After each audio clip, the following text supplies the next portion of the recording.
Yo, Atlas speaking and welcome to part 15 of What If I Was Reincarnated in Naruto and Became the Adventurous Ninja with the Gamer System. Let the tale begin. Chapter 340, Leaf's Military Operation 1. The strongest genin of the Leaf Village was standing out in the halls of the Hokage Tower, waiting for his teacher to finish his meeting with the Hokage. Soon he saw Kakashi coming out of the room.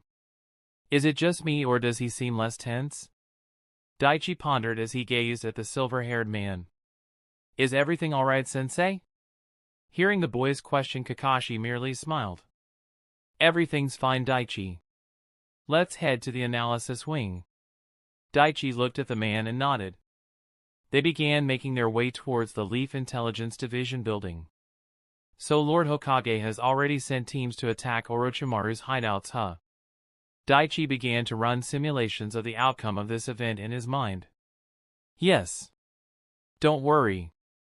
They'll be successful. The Jonin spoke AF reassuring the boy. They will be successful in taking down those bases and capturing everyone. But saving Tsunade-sensei and Shizen-senpai? I'm not so sure about that. Because you believe they're in the land of Earth. That possibility is high, but it's still a theory. Besides, the 7 bases are secondary targets. There is another base Orochimaru created meant to contain you. They might be in that location. Kakashi said with a calm tone as he took out his orange book. This might be the last time I get to read this. Guess I better make good use of it. Daichi stayed silent and thought about the military actions of the village. It's been a little over 25 hours since I got the quest to save them. But in that time the Hokage was able to quickly gather intelligence and launch a counter-attack. So the old man can work fast when he wants to, huh? But still, that was way too fast. That means, unless I'm mistaken, he already had his eyes on Orochimaru. His Umbu spying on Kabuto is proof of that. So it's also possible he knows more than he says. What are you thinking, Daichi? Kakashi asked as he glanced at his student from the corner of his eye. This attack. I'm wondering how it will go. Don't worry. We've dealt with these kinds of situations before. Kakashi replied, and Daichi turned his head with a questioning look. During the Second and Third World War, enemy shinobi or other organizations with significant resources would kidnap a high-value target to gain an advantage. We know how to respond to such situations. Daichi nodded. I know. But the military response would be highly dependent on the specific circumstances, including the country, jurisdiction, enemy strength, and target involved, wouldn't it? It seems you've been expanding your horizons. Kakashi wasn't surprised Daichi was looking up information on military tactics. Daichi had a smirk as he replied. Like I said earlier, last night was very productive. But still, I only know the general steps. Intelligence gathering, planning, deployment, execution. Kakashi nodded and began to explain the basic process. We have special tracking and reconnaissance teams. Lord Hokage had already sent them yesterday. The intelligence department would come up with several strategies and a detailed plan. Even contingency plans would be developed for potential obstacles or complications. Once the plan is developed, the selected unit would be deployed to the target location, possibly with support from additional units if necessary. Stealth and surprise would be key factors in ensuring the success of the operation. Is Umbu in charge of creating these strategies? In some cases, yes. The entire operation would be under their command. But this is different. The man tasked with creating an attack strategy is Shikaku Nara. That name immediately brought a face to Daichi's mind and he nodded. That guy, huh? It seems you know the man. Kakashi didn't know Daichi had already crossed paths with the Jonin commander. We'd met once some time ago. Kakashi nodded and turned his focus back to his book. Well, he's as smart as they come. So you don't need to worry too much. It's hard not to. Our enemy this time is Orochimaru. He knows our playbook. Hearing Daichi's words, Kakashi internally sighed. He's not wrong. Orochimaru knows our resources, capabilities, and has an intimate knowledge of our operational tactics. He would already have defensive strategies in place. Daichi meanwhile was thinking about how Orochimaru would defend himself from the Leaf's attack. At that time his sensei spoke. You like coming up with interesting theories and strategies? What do you think Orochimaru would do to protect himself? Constantly moving the target to different locations to make it difficult for the military to locate them would be one strategy. Daichi replied after a few moments of thought. But the targets in Orochimaru's hand are Lady Tsunade and Shizune. They're not regular shinobi or high-value civilians. Many things could go wrong with that strategy. So that's out of the question. He can't move from where he is. Kakashi made a counterpoint. Orochimaru will have to keep an eye on any large-scale action and military response from our side. He'll have to protect himself from infiltration attempts. He'll also use deception tactics and will be baiting us with false leads to buy himself some time. The silver-haired Jonin nodded. Yes. Employing counterintelligence and surveillance. Right now we've already taken such a large action. If he has spies hidden in the village, he most probably knows about the upcoming attack. Daichi nodded. If we do have his real location, he won't go down easily. He'd have powerful guards and other robust security measures. Yes. And a confrontation would be to his disadvantage. So he'll need a way out. Well, it's not like he can just vanish into thin air. Kakashi muttered the last part and Daichi agreed, but then their eyes suddenly widened in realization. Son of a bitch. Reverse summoning. Orochimaru has the snake contract. If he wants to, he can use them to reverse summon himself and anyone with him. Daichi clenched his fist. Damn it, how could I forget about that? If someone manages to get close, he might just reverse summon himself to safety. Kakashi was only momentarily surprised. Don't forget, Daichi. Lord Hokage also uses summoning creatures to fight. So he would know of such an escape strategy. I'm sure he would have a contingency in place. Daichi slowly nodded, but his mind was still on the issue. If summoning or reverse summoning is possible, why hasn't Tsunade used it? Or Katsuyu? Is it possible that they can't? I'll need to look into that. The conversation between the two ninjas faded and they quickly made their way to their destination. Kakashi quickly found and spoke with the Jonin in charge. We've received word that you two would be coming. A member of the analysis division greeted them and led Daichi and Kakashi to another room filled with books, scrolls, and several other documents. Let me know if you need any assistance. Kakashi gave the man a polite nod. Thank you, and looked at his student. Well, we better get started. The Genin nodded and two immediately got to work. The early morning sun cast a pale light through the window over the bustling communication center within the hidden leaf village. Hiruzen Sarutobi stood at the heart of it all, like a steady pillar of calm in a storm of activity. His hands were clasped behind his back and his eyes were focused but weary as he surveyed the scene before him. Every person in the room could feel the tension. Hiruzen knew that any mistake could become fatal for the hostages under the rogue ninja.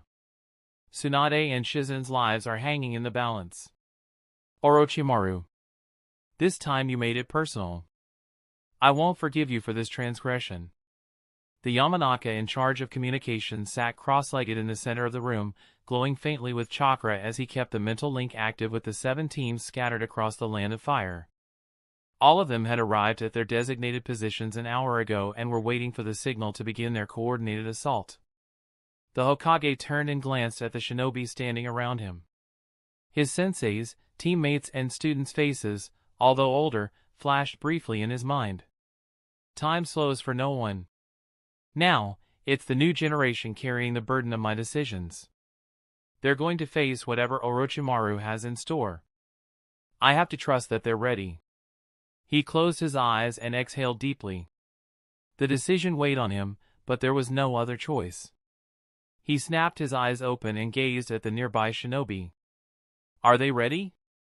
Hiruzen asked. His voice carried a calm authority despite the turmoil within. Yes.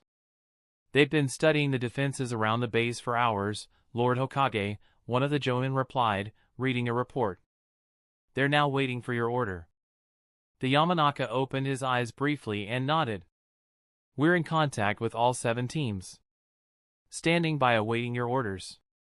Hiruzen took a step forward, straightening his Hokage hat. His gaze hardened, his battle-scarred hands clenched into fists as he prepared to give the final command. He could sense the outcome of his inaction all those years ago weighing down on his shoulders. I had lost Orochimaru once, and now the price might be Tsunade. I can't afford to hesitate this time. Begin the assault. The Yamanaka's eyes snapped shut again as he transmitted the order, and almost immediately, the echo of battle surged through the communication links. Hiruzen could almost hear the clash of steel. He envisioned the thundering of jutsu, and the grunts of exertion as the 7 teams launched their attack on the 7 bases Orochimaru had set up to stall them. Team 03. Asuma Sarutobi's team. Asuma's team moved swiftly, crashing through the dense underbrush like a gust of wind. His trench knives gleamed in the morning light as he signaled his team to spread out.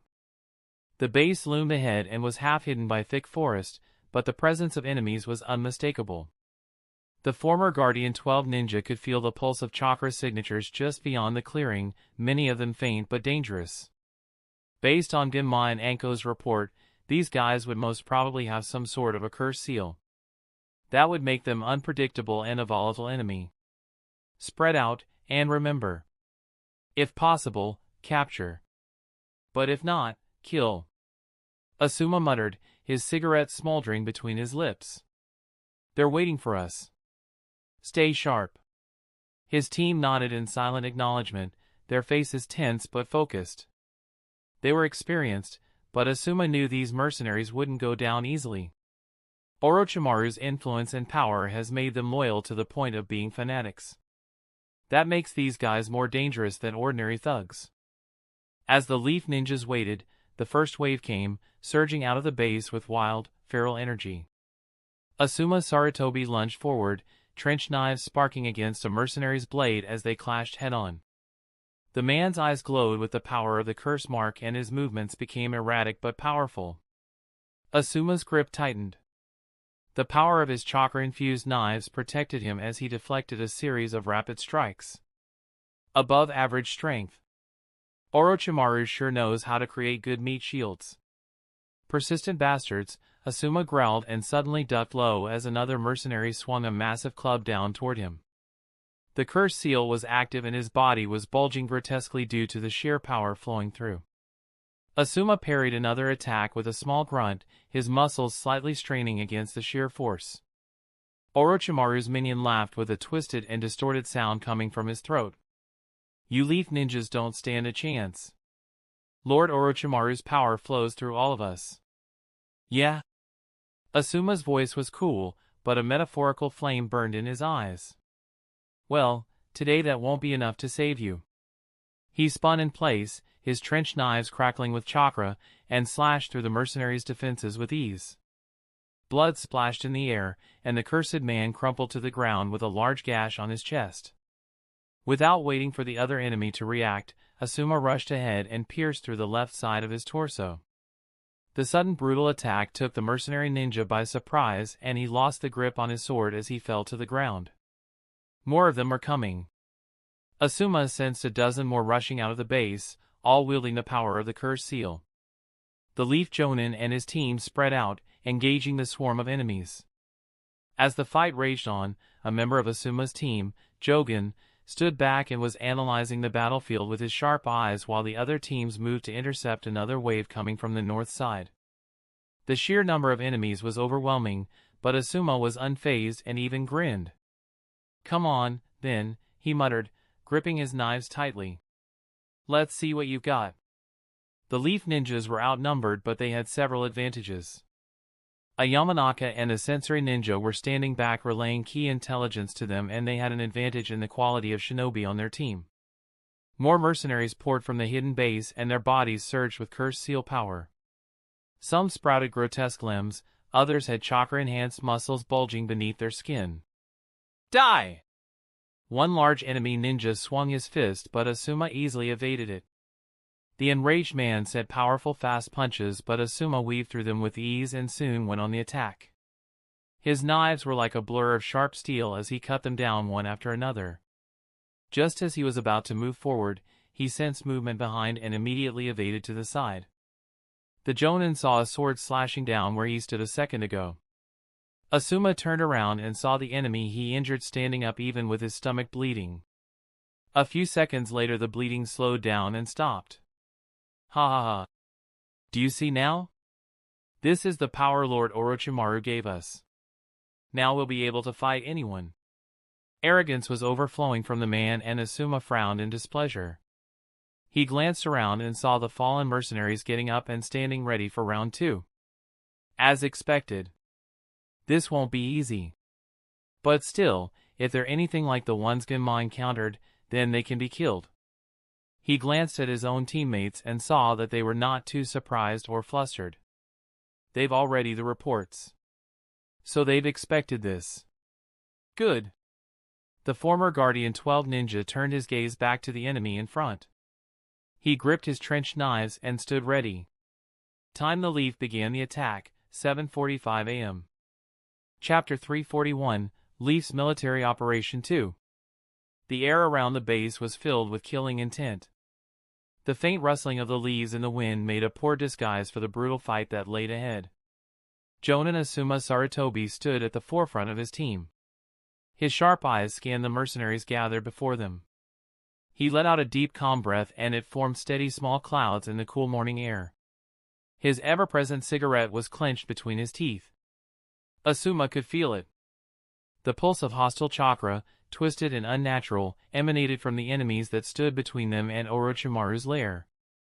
The son of the Hokage quickly assessed the situation.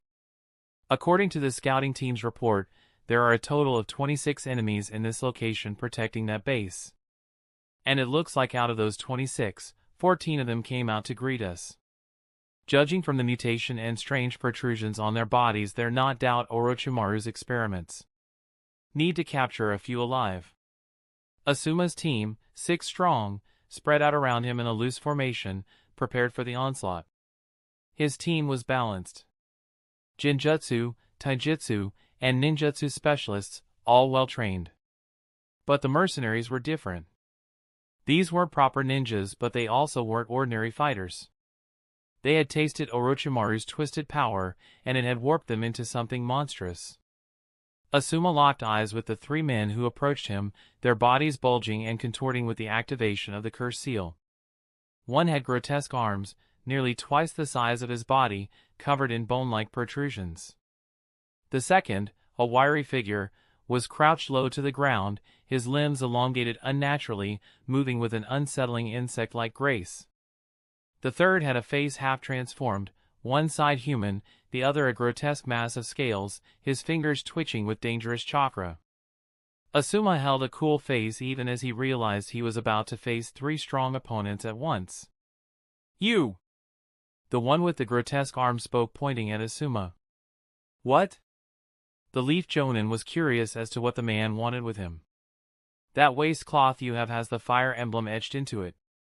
That means you were once a Guardian 12 ninja, weren't you?" Asuma cocked an eyebrow. "So what?" "That information won't help you here." "Ha ha. I've never killed anyone as famous as you. Once I take your head, everyone will know my name." The arrogance of the enemy surprised the Leaf Means.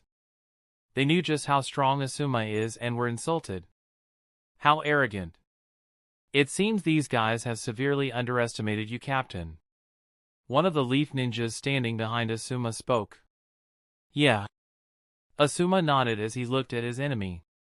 "Out of curiosity, what is your name?" "Thunderhead." The one with the large hand shouted proudly. A few seconds of silence filled the area as everyone processed that name. Ha. Nobody was sure who cracked first, but the next second everyone in the Leaf Ninjas and even some of Orochimaru's men started laughing hard. "Shut up!" The man roared in anger and embarrassment. "That sounds like the name of a hooker who's great at giving heads," one of the Leaf Ninjas commented. Even Asuma was chuckling despite the seriousness of the situation. "Really? Out of all the names, you couldn't have come up with something better. Stop laughing. I'm gonna kill all of you. The man was getting ready to attack. The laughter died down and Asuma got serious. All right. Enough with the games. Remember the mission. Pick your targets and attack.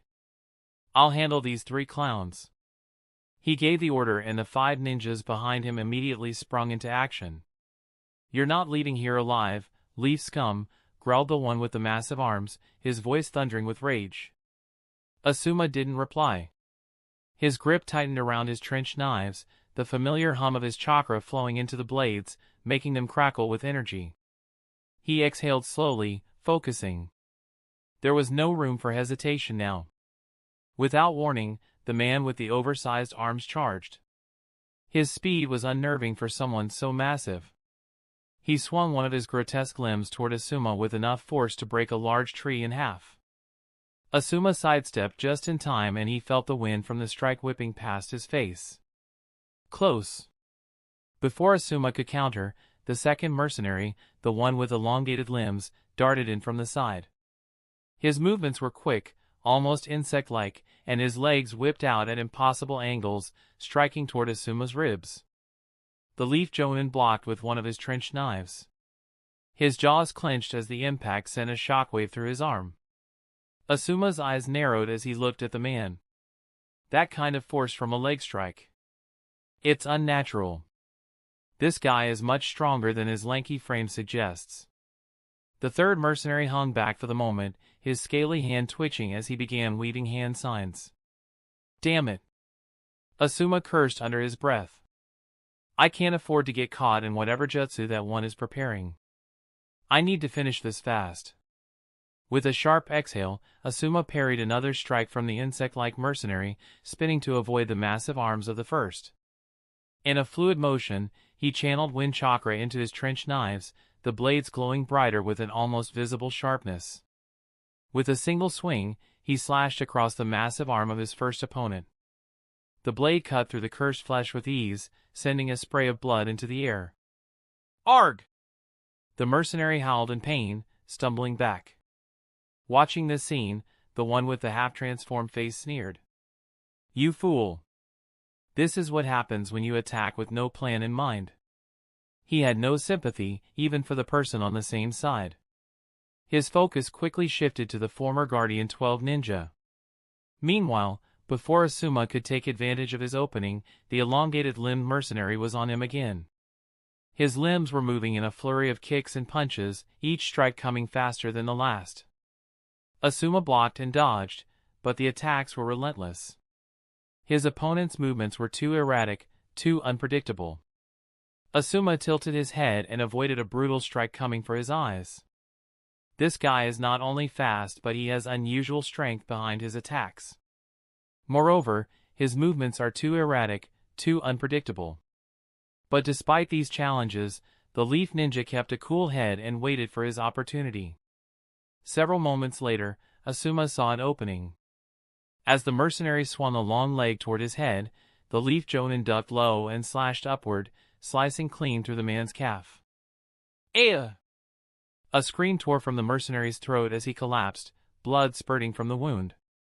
But even on the ground, he still reached out with those unnaturally long limbs, trying to claw at Asuma. It was then, the third mercenary attacked. Rah! Take this, you bastard! With a guttural shout, the half-scaled man unleashed a wave of crackling chakra from his palm. It shot toward the Leaf Ninja like a bolt of lightning, fast and deadly. Asuma's instincts kicked in, and he threw himself to the side, rolling just in time to avoid the brunt of the attack. The ground where he had been standing exploded in a shower of earth and debris. But even as Asuma dodged, the first mercenary, his arm bleeding but still functional, charged in again with his rage fueling his power. His oversized fist slammed toward Asuma in a brutal overhead strike. A mad grin was on his face as his massive fist came closer and closer to its intended victim. This is it. He has no time to dodge. He doesn't even have time to think. I'm going to kill him. This is your punishment for laughing at me. Asuma stood his ground and chakra flooded into his trenched knives. Just before the massive fists could connect, he swung both blades upward in a cross slash, unleashing the full force of his wind-infused chakra. The impact created a shockwave that sent the mercenary stumbling back, his arms sliced deeply by the wind blades. Before the third mercenary could unleash another jutsu, Asuma flicked his trench knife forward, sending a blade of wind straight toward him. The man's eyes widened as he saw the speed with which the wind blade was coming. Too fast. Can't dodge. The sharp wind attack sliced through the air and hit its mark, cutting through the man's chest. The scaled mercenary gasped, clutching at the wound as blood poured from it. Asuma didn't give him a second glance as he fell. He had no time to waste. The elongated-limbed mercenary was still trying to crawl toward him, his eyes wide with desperation, but Asuma stepped forward and drove his trench knife into the man's chest, ending it swiftly. That left the one with the massive arms. He was bleeding heavily now, panting, his body barely holding together after the chakra-infused slashes from Asuma's knives. But his eyes still burned with fury. You're nothing, compared to Lord Orochimaru's power, the man snarled, raising his oversized arms for one last desperate strike. Asuma's eyes hardened. Orochimaru can't save you now. With a final burst of speed, Asuma lunged forward, his trenched knives blazing with wind chakra. The mercenary swung his fists down, but Asuma was already inside his guard.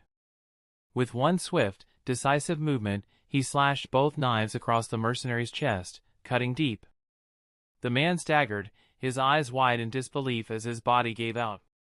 He collapsed to the ground with a heavy thud, the curse mark fading from his skin as life left his body.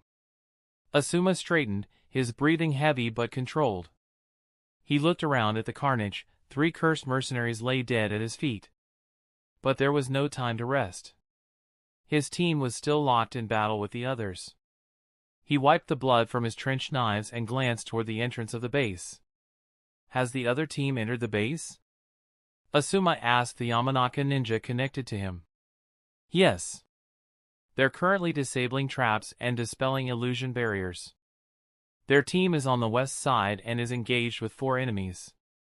The communications ninja replied. They'll be fine. Focus on the team going inside. Make sure they do a thorough sweep from top to bottom.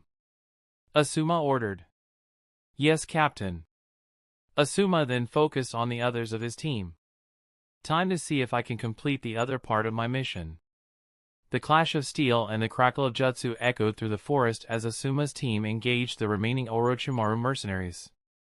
The battle was chaotic, bodies moving in a deadly dance of violence and skill. The cursed seal-enhanced enemies fought like rabid animals, but the leaf ninjas were well-trained, precise and held their ground. Asuma entered the party and the pressure on the leaf ninjas lessened. Among the 5 leaf ninjas fighting alongside was Jogen Himaki. Asuma had been secretly pushing a few stronger enemy ninjas towards Jogen. The Leaf Jonin was secretly keeping an eye on the man's abilities, and as more time passed, Asuma became shocked. Jogen was an average-looking shinobi, typically quiet, unremarkable in most ways, a background figure in many missions. On paper, he was just another Chunin, nothing more, nothing less. But as the battle unfolded, something became glaringly clear. His movements. They're too sharp, too refined. His strikes hit with deadly precision and his reactions are faster than what I'd expect from someone of his rank. Even Asuma, who had always prided himself on his ability to read people, felt a flicker of surprise. It's not obvious unless someone is observing closely. He's making it look like he's having a difficult fight, but he's in complete control. You won't defeat us leaf ninjas that easily. Jogen shouted as he stepped forward to engage 2 mercenaries, his hands weaving through rapid hand seals. A torrent of fire erupted from his mouth, blasting the 2 cursed seal users backward, their twisted bodies alight with flames. Asuma's eyes narrowed as he observed Jogen. His suspicion had been correct. Jogen wasn't just an ordinary Chunin, he was far more dangerous than he let on. He's showing just enough skill and a bit more. This is an important mission. Maybe he's looking to gain merits and a higher position. Root training, no doubt. Asuma was given a simple yet grim task: ensure Jogen didn't come back from this mission. No one else on the team knew. And as Asuma watched Jogen slice through 2 mercenaries with deadly efficiency, he could feel the weight of that burden pressing down on him. The Leaf Jonin had read the man's file and he internally sighed. He's secretly a Danzo loyalist and fanatic. If I hesitate or show mercy now, it could cause problems later. Around him, the rest of the team fought hard against the Cursed Seal-enhanced mercenaries. One of his teammates, a kunoichi specializing in Jinjutsu, had trapped a group of enemies in a visual illusion. It allowed another teammate to break through with a flurry of taijutsu strikes. Another Leaf Ninja used Earth Jutsu to deflect incoming projectiles, keeping the others covered. But Jogen was to the side and away from the team. He was efficient even as he battled the enemies on his own. Asuma could feel his heart race with the urgency of the situation. Dad made his move against Danzo. If Jogen returns to the Leaf and he finds out what happened, then there is no telling what he might do. Asuma quickly steeled his heart and made the decision. The chaos of the current battlefield presented the perfect opportunity for him to act. Sorry, Jogen. Asuma thought, his expression unreadable as he observed the battlefield. His hands moved subtly, weaving a quick, discreet set of seals. His attack hit Jogen just as the Root agent prepared to strike at the 2 mercenaries. Suddenly, the Root sleeper agent faltered. His attack slowed as confusion clouded his features. His eyes widened slightly, just a flicker of uncertainty crossing his usually cold demeanor. Jinjutsu? It was a Jinjutsu, quick, subtle, nothing flashy, but enough to throw Jogen off balance for just a few precious seconds. A well-placed distortion of his perception, so small that no one else would notice in the chaos of battle. The 2 mercenaries, one with jagged spikes protruding from his forearms and the other with elongated claws, didn't waste the opportunity. They lunged forward with savage grins, sensing blood. Yes! Die, you leaf bastard. Jogen tried to recover, but it was too late. The spike mercenary slammed his arm forward, the sharp, bone-like protrusions tearing through the Root Ninja's chest with a sickening crunch. Blood sprayed across the forest floor. The other mercenary followed up, raking his claws across Jogen's throat in a brutal finishing move.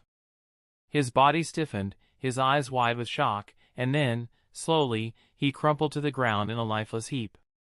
Asuma's expression remained neutral as he watched it unfold, the mercenaries pulling back, grinning with victory as they returned to the fray. None of the other Leaf shinobi noticed anything unusual. In the heat of battle, it looked like Jogen had simply been overwhelmed by the enemy.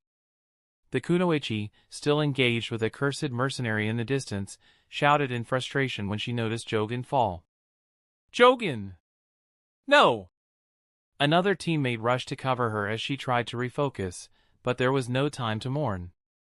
Don't get distracted. The fight raged on around them, but Asuma felt a strange sense of calm settle over him. He had done what needed to be done. Hokage's orders Jogen. It had to be done. Jogen Himaki, the Root sleeper agent, was gone. The battle continued and Asuma's trench knives flashed as he engaged the remaining mercenaries, his focus shifting back to the mission at hand. The team would mourn Jogen later, perhaps over sake and quiet words. They would speak of his bravery, his skill in battle, how he had fought fiercely against Orochimaru's cursed soldiers. But only Asuma, the Hokage, and a few high-level ninjas in the Leaf Village would know the truth. That Jogen and others like him were never meant to return. Chapter 342, Traps, Traps, and More Traps. 5 Leaf Ninjas moved carefully through the dimly lit corridors of Orochimaru's base. Their footsteps were silent as each of them focused on their mission.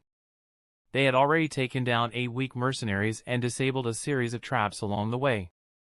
With Asuma and his team taking on the heavy hitters, the rest of these guys left behind aren't all that much of a threat. One of the Chunin ninjas spoke. Even so, there was an uncertainty in his voice. But still, it felt almost too easy, but none of them voiced that thought aloud.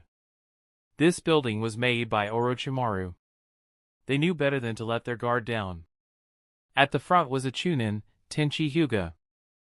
He activated his Byakugan, his pale eyes glowing faintly in the darkness as veins bulged around his temples. "I'm seeing 3 strong chakra signatures on the lowest floor," Tenchi muttered. He narrowed his gaze, focusing. "But something feels wrong. It's like the signatures are flickering." His teammate Kaido Inuzuka crouched beside him, his wolf-like features alert, nose twitching as he sniffed the air. His trusty Ninkin, conspicuously absent from his side. "You sure about that, Tenchi?" Kaido asked, glancing at him. "Orochimaru's bases are full of weird stuff, but you've never mentioned flickering chakra before." Tenchi nodded, his brows furrowed. "It's like there's interference. I can't get a clear read on them." Shin Aburame stood calmly behind the two, his hands in his pockets as his Kakachu beetles buzzed quietly beneath his cloak. He was calm, methodical, the type who rarely spoke unless necessary. "Could be a trap," he said, his voice low and controlled.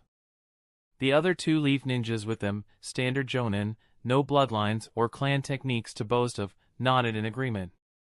They trusted the instincts of their comrades. This is Orochimaru's base. All kinds of traps are to be expected. Let's not forget what Commander Shikaku told everyone. "We'll stay sharp," Kaido nodded, turning to the others. "Just because we haven't hit anything major yet doesn't mean there aren't any." As they descended toward the lowest floor, the tension grew thicker. Tenchi kept his Byakugan active, scanning for any subtle traps or seals, but his face remained set in a grim line. "Even with my Byakugan, why can't I see who those chakra signatures belong to? How did Orochimaru even accomplish such a thing?" When they reached the bottom, the air felt colder. There was something off about this place, almost unnatural. The walls were lined with old seals, barely visible in the gloomy darkness, and the chakra signatures Tenchi had sensed were close. But before any of them could make another move, the seals activated and the ground beneath their feet rumbled. Tenchi's eyes widened. "It's a..." Boom! The floor erupted. A massive explosion tore through the base, sending chunks of stone, metal, and debris in every direction. Fire roared through the corridors, and for a moment, it seemed like the entire structure was collapsing. The deafening sound of the blast echoed throughout the forest outside. But the leaf ninjas caught in the explosion didn't cry out. They didn't panic. As the flames cleared, it became evident, their bodies, torn apart by the explosion, flickered for a brief moment before dissipating entirely in different forms. The Aburame ninja exploded into several small insects before being consumed by flames while the others in the team vanished in a puff of smoke. All of them were clones. Outside, concealed near the perimeter of the base was a group of 5 ninjas and a ninja dog. They were waiting patiently for information their clones could unearth. Kaido's Ninkin, a sleek black and brown dog named Taro, growled at his side. "Woof woof." The Ninkin growled and barked softly. Its hairs stood on edge as if it sensed something ominous. "Yeah. I know, boy. I'm feeling it too." His partner Kaido rubbed his back and calmed him. The next second an explosion tore through the building and the leaf ninjas dodged the burning debris coming their way.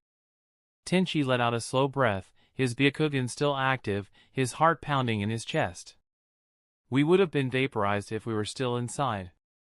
Kaido grinned, though the tension hadn't quite left his face. "I've never been more grateful for Shikaku's warning. Always assume there's one more trap," he said, mimicking the Nara clan head's calm, instructive voice. "Clones were a good call," Shin added quietly, his gaze still fixed on the crumbling base in front of them. His beetles buzzed around him in response, reflecting his steady composure. "Orochimaru's traps are always lethal." One of the jonin in the group wiped the sweat from his brow and nodded in agreement. "Shikaku's advice just saved our skins." Tenchi, still scanning the area with his Byakugan, frowned. "The chakra signatures I sensed before the explosion, they're still there, but weaker now. This whole place was rigged to lure us in." Kaido's grin faded, and his expression turned more serious. "So, this was just a decoy then? Orochimaru playing his mind games again." "Looks like it," Tenchi replied, deactivating his Byakugan. We'll have to regroup and report that we failed. Yeah, but at least we're still breathing, Kaido muttered, patting Taro on the head as the Ninkin barked softly in agreement. One of the Jonin behind them glanced at the smoldering ruins of the base and shook his head. I wouldn't have expected anything less from Orochimaru. We'll have to be more careful moving forward. Shin turned to the others, his usual calm demeanor unchanged. We've cleared the way for Asuma's team.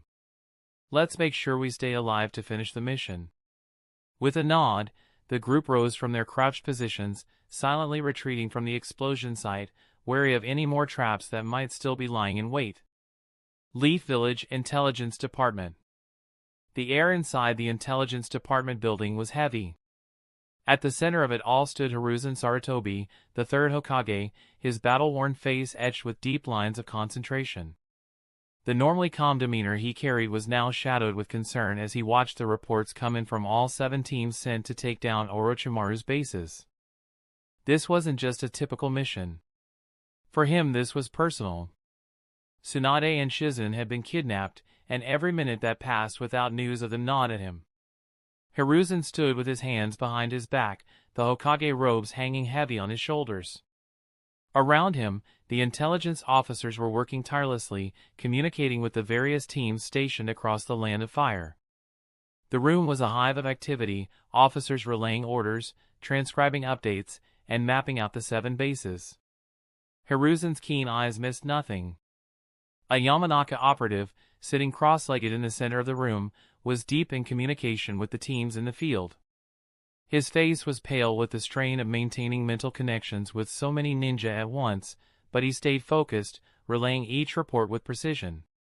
Team 2 is encountering heavy resistance at Base 2, one of the intelligence officers reported, his voice clipped with urgency.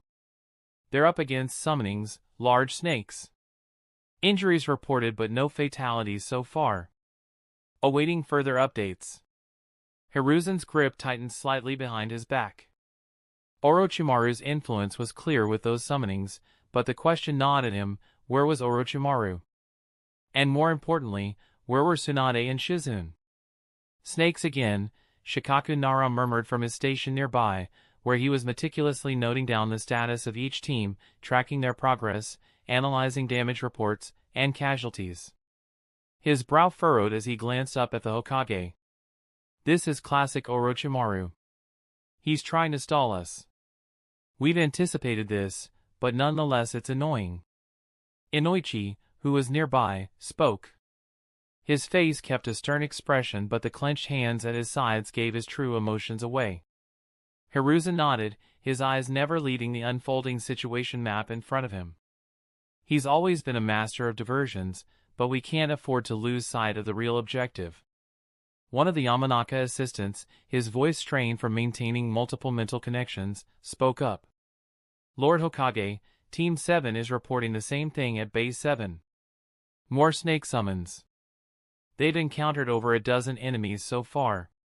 No sign of Lady Tsunade or Shizune. Hiruzen's jaw clenched ever so slightly. His mind raced, piecing together the scattered reports. As predicted, Orochimaru is playing his twisted games. These bases are nothing more than decoys. Still, each one has to be thoroughly searched. But every second wasted here could prove fatal to those 2. Keep monitoring Base 2 and 7 closely, Hiruzen ordered. Tell them to proceed with caution. Those snake summonings. It's proof that those operatives have a closer connection to Orochimaru than the rest. Do not engage recklessly.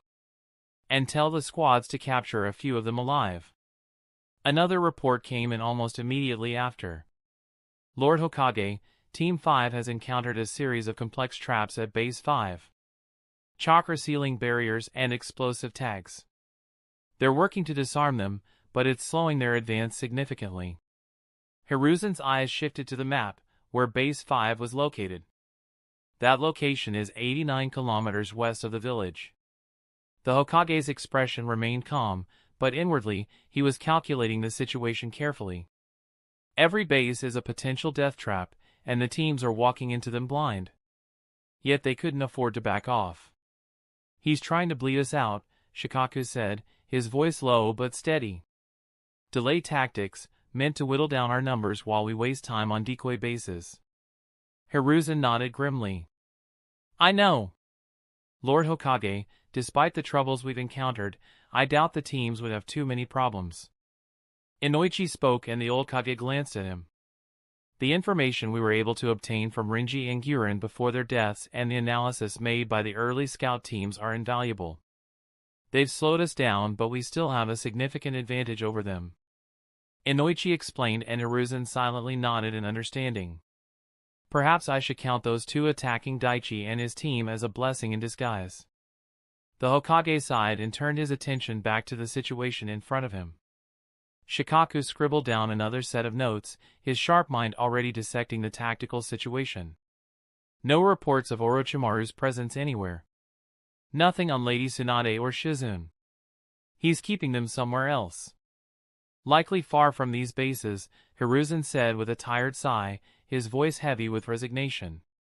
These traps are to keep us occupied. Orochimaru is several steps ahead. At that moment the Yamanaka operative's eyes opened slightly. Lord Hokage. Team 3 at Base 3 is reporting no major resistance yet, but they're encountering more traps. Chakra-based Jinjutsu. They're working to neutralize them now. Hiruzen's brow furrowed. Traps, traps, and more traps. He could feel the threads of Orochimaru's web tightening around his teams. How frustrating. The old Kage knew it was only a matter of time before something gave. These traps are there to stall, but I can't turn back now. We need a breakthrough. We'll have to push harder, Hiruzen said quietly, more to himself than to anyone in particular. We don't have time to waste. Shikaku looked up from his notes, his sharp mind piecing together the bigger picture. What about the other mission? We haven't received any word yet. Hiruzen's eyes flickered briefly. He knew the underlying reason Shikaku was asking. Among all the reports of enemy traps and resistance, there was also the secret mission to eliminate root sleeper agents. Only Hiruzen, the Jonin commander and the team captains knew the truth about that particular operation. It had to be done, and Asuma was one of the ninjas entrusted with that task. Not yet, Hiruzen said quietly. But they will handle it. Shikaku gave a slight nod, understanding the weight of that decision without needing further explanation. He returned to his work, his mind constantly processing the flood of data and updates from the field. Another voice chimed in from the far side of the room. Lord Hokage, Team 1 at Base 1 has secured the perimeter. They've disabled several traps and taken down a dozen enemies. But 3 casualties on our side. The Yamanaka Chunin reported with a slightly saddened expression. Who are they? Shikaku asked, and the Yamanaka ninja quickly gave the list of the 3 fatalities from Team 1. The Jonin commander looked over the names and inwardly nodded. The root sleeper ninjas assigned to Jonin Kozum are successfully removed. I understand. Hiruzen said with a neutral tone. His thoughts were still on bases 2 and 7, where the snake summons had been reported. Orochimaru's presence was strongest there, but that didn't mean he was actually present. Everything pointed to distractions. As Hiruzen stood silently, listening to the reports coming in, his mind wandered back to his former student. Orochimaru. Once upon a time, I had been so proud of your talent. Your ambition. But now, you're just a thorn in the heart of the village, constantly testing the limits of my patience and resolve. The Yamanaka operative, still mentally linked to the field teams, opened his eyes again, sweat pouring down his face from the strain. Lord Hokage, Team 7 reported that they'd neutralized the snake summons at Base 7.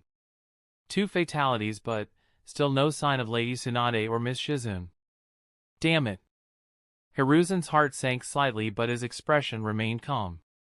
He felt the weight of leadership bearing down on him more than ever in that moment. Tsunade, his other former student, his apprentice, was still missing, along with Shizune. And the realization was growing stronger with every passing moment. There was the tiniest hope in my heart that he would think that we wouldn't waste our time with those obvious decoys and would hide in one of those locations, but I have to abandon that thought. He isn't in any of these bases. But Hiruzen had to keep pressing on. There was no other choice. Keep me updated on all teams, Hiruzen ordered with a stern voice. We'll find them. Shikaka glanced up from his notes, his sharp eyes meeting Hiruzen's. When we do, Orochimaru won't be far behind. Hiruzen nodded. I'm aware. When we find him, I will end this war. Land of Fire, unknown location. The forest surrounding Orochimaru's 8th base was dense and foreboding, its ancient trees towering high above like sentinels, their branches entwined to form a natural canopy that let in only slivers of sunlight. The silence was unnerving, no birds, no wind, just an oppressive stillness. Deep beneath this seemingly serene woodland lay Orochimaru's true lair, hidden from the world by powerful barriers and cloaked in secrecy. Umbu Commander Ox crouched low on a sturdy branch, his hawk-like eyes scanning the area. His mask, adorned with the signature markings of the Leaf's elite Black Ops unit, hid his focused expression as he studied the terrain. It seems the intelligence we received from Guren is accurate. Orochimaru's defenses here are unlike anything at the decoy bases the others are currently attacking. There are multiple traps and subtle layers of barriers surrounding this area and this subterranean base, each one cleverly masked to blend with the natural chakra flow of the land. Incredible. Ox had seen his share of complex jutsu over the years, but this was something else entirely. The barriers were woven so tightly into the environment that, without Guren's inside information, it would have been nearly impossible to detect them. I know why Orochimaru chose this location. It's a perfect fortress. He stood, keeping himself hidden behind the leaves of a massive tree, scanning for any patrols or signs of movement. But the area seemed devoid of life. A faint flicker of chakra deep below the ground caught his attention. As he began analyzing a possible entry point, his instincts flared. Someone, deep inside the base sensed his presence. Ox's body tensed as his years of battle-honed intuition screamed at him to stay alert. I've been discovered. Chapter 343, The Thinnest Thread. Kakashi and Daichi. 8 a.m.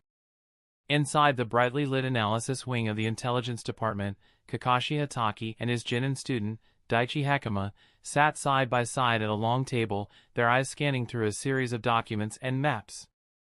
The room was filled with the sound of flipping papers and the occasional murmur of nearby intelligence officers, but for Kakashi and Daichi, all that mattered were the files in front of them.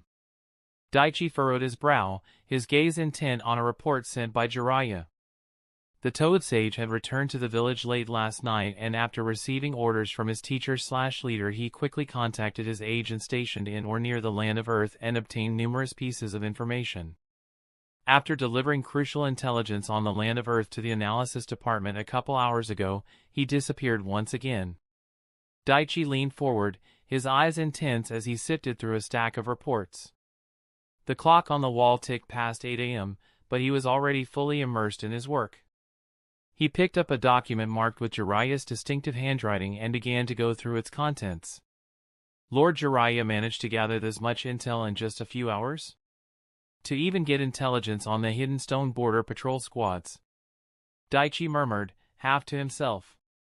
That's impressive. Kakashi glanced over, his one visible eye curving into a slight smile. He has his ways. Among the many details scattered throughout the documents, one caught Daichi's attention.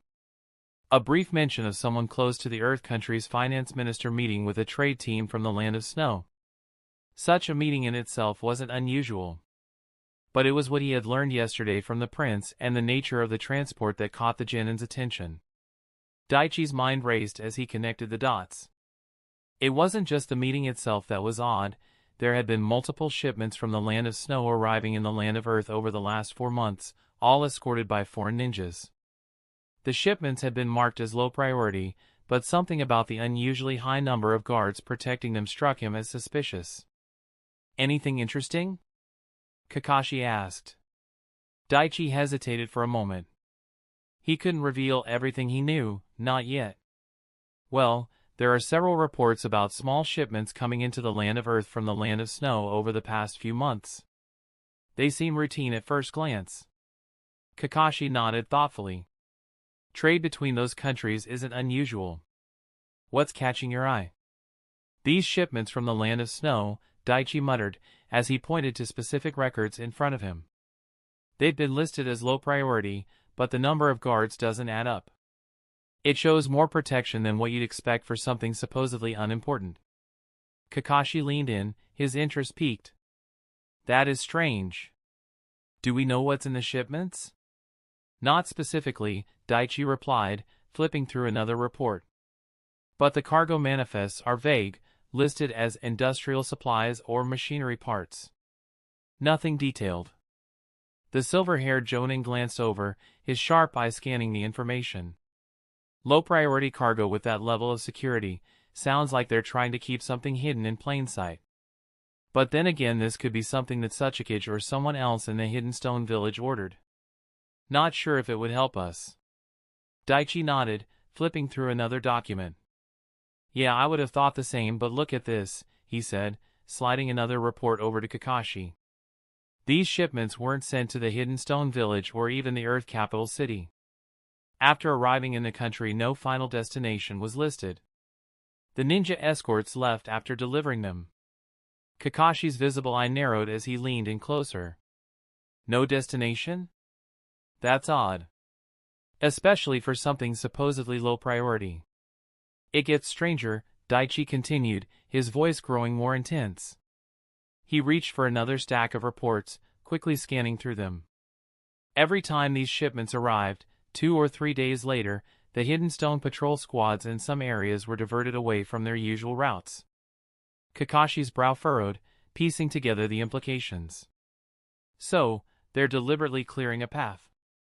They want these shipments to travel unnoticed to their final destination. The silver-haired Jonin then leaned back in his seat and crossed his arms. Assuming that Tsuchikage isn't the one behind these shipments, who would even have the power to change the routes of a patrol squad behind his back? A high-level Jonin? A high-ranking official, or someone else? Daichi nodded with his teacher, his hands flipping through the papers faster now, the puzzle pieces falling into place. His mind wandered back to the conversation he'd had the previous night with Katsuya Hinu, the third prince of the Land of Fire. The prince had revealed a dangerous secret. Orochimaru had met with the finance minister of the Earth Country in secret. Soon after, high-end medical equipment was being smuggled into the land of Earth through hidden channels. Orochimaru is building a lab. Daichi thought, his stomach nodding. He couldn't share this knowledge with anyone. But now, with this new information, the lab's location was beginning to take shape in his mind. Kakashi, unaware of Daichi's secret meeting, picked up on his student's intense focus. Daichi, he said, his voice calm but probing, what are you thinking? The genin hesitated for a split second but quickly gathered his thoughts. These shipments, combined with the diverted patrols, it's like they're being delivered to a place that no one's supposed to know about. He tapped a finger on a remote section of the map, an area surrounded by difficult terrain, nearly impossible to access without knowledge of the exact routes. This place here. It matches up with the patrol routes and the shipment movements. It's isolated, hard to reach, and the perfect place for someone like Orochimaru to build something secret. Kakashi's gaze followed Daichi's finger as it hovered over the map. His mind clicked into gear, analyzing the potential strategic advantages of the location. If you're right, then Orochimaru could be hiding something big there. A lab, a research facility, maybe even a weapons cache. But still, this is a big if. We're basing this on the assumption that these shipments belong to Orochimaru and it's going to his hideout. What makes you so certain of that? Isn't there the possibility that this could be someone else's doing? Daichi stayed silent. Katsuya said the finance minister met with someone who's most probably Orochimaru. In the information he showed me, he insisted that shipments with this same number of large guards were protecting Orochimaru's cargo. Now, coupled with this intelligence, I can trace their path and significantly narrow down my search. Call it a hunch. The gamer spoke no more and kept his eyes on the documents in front of him.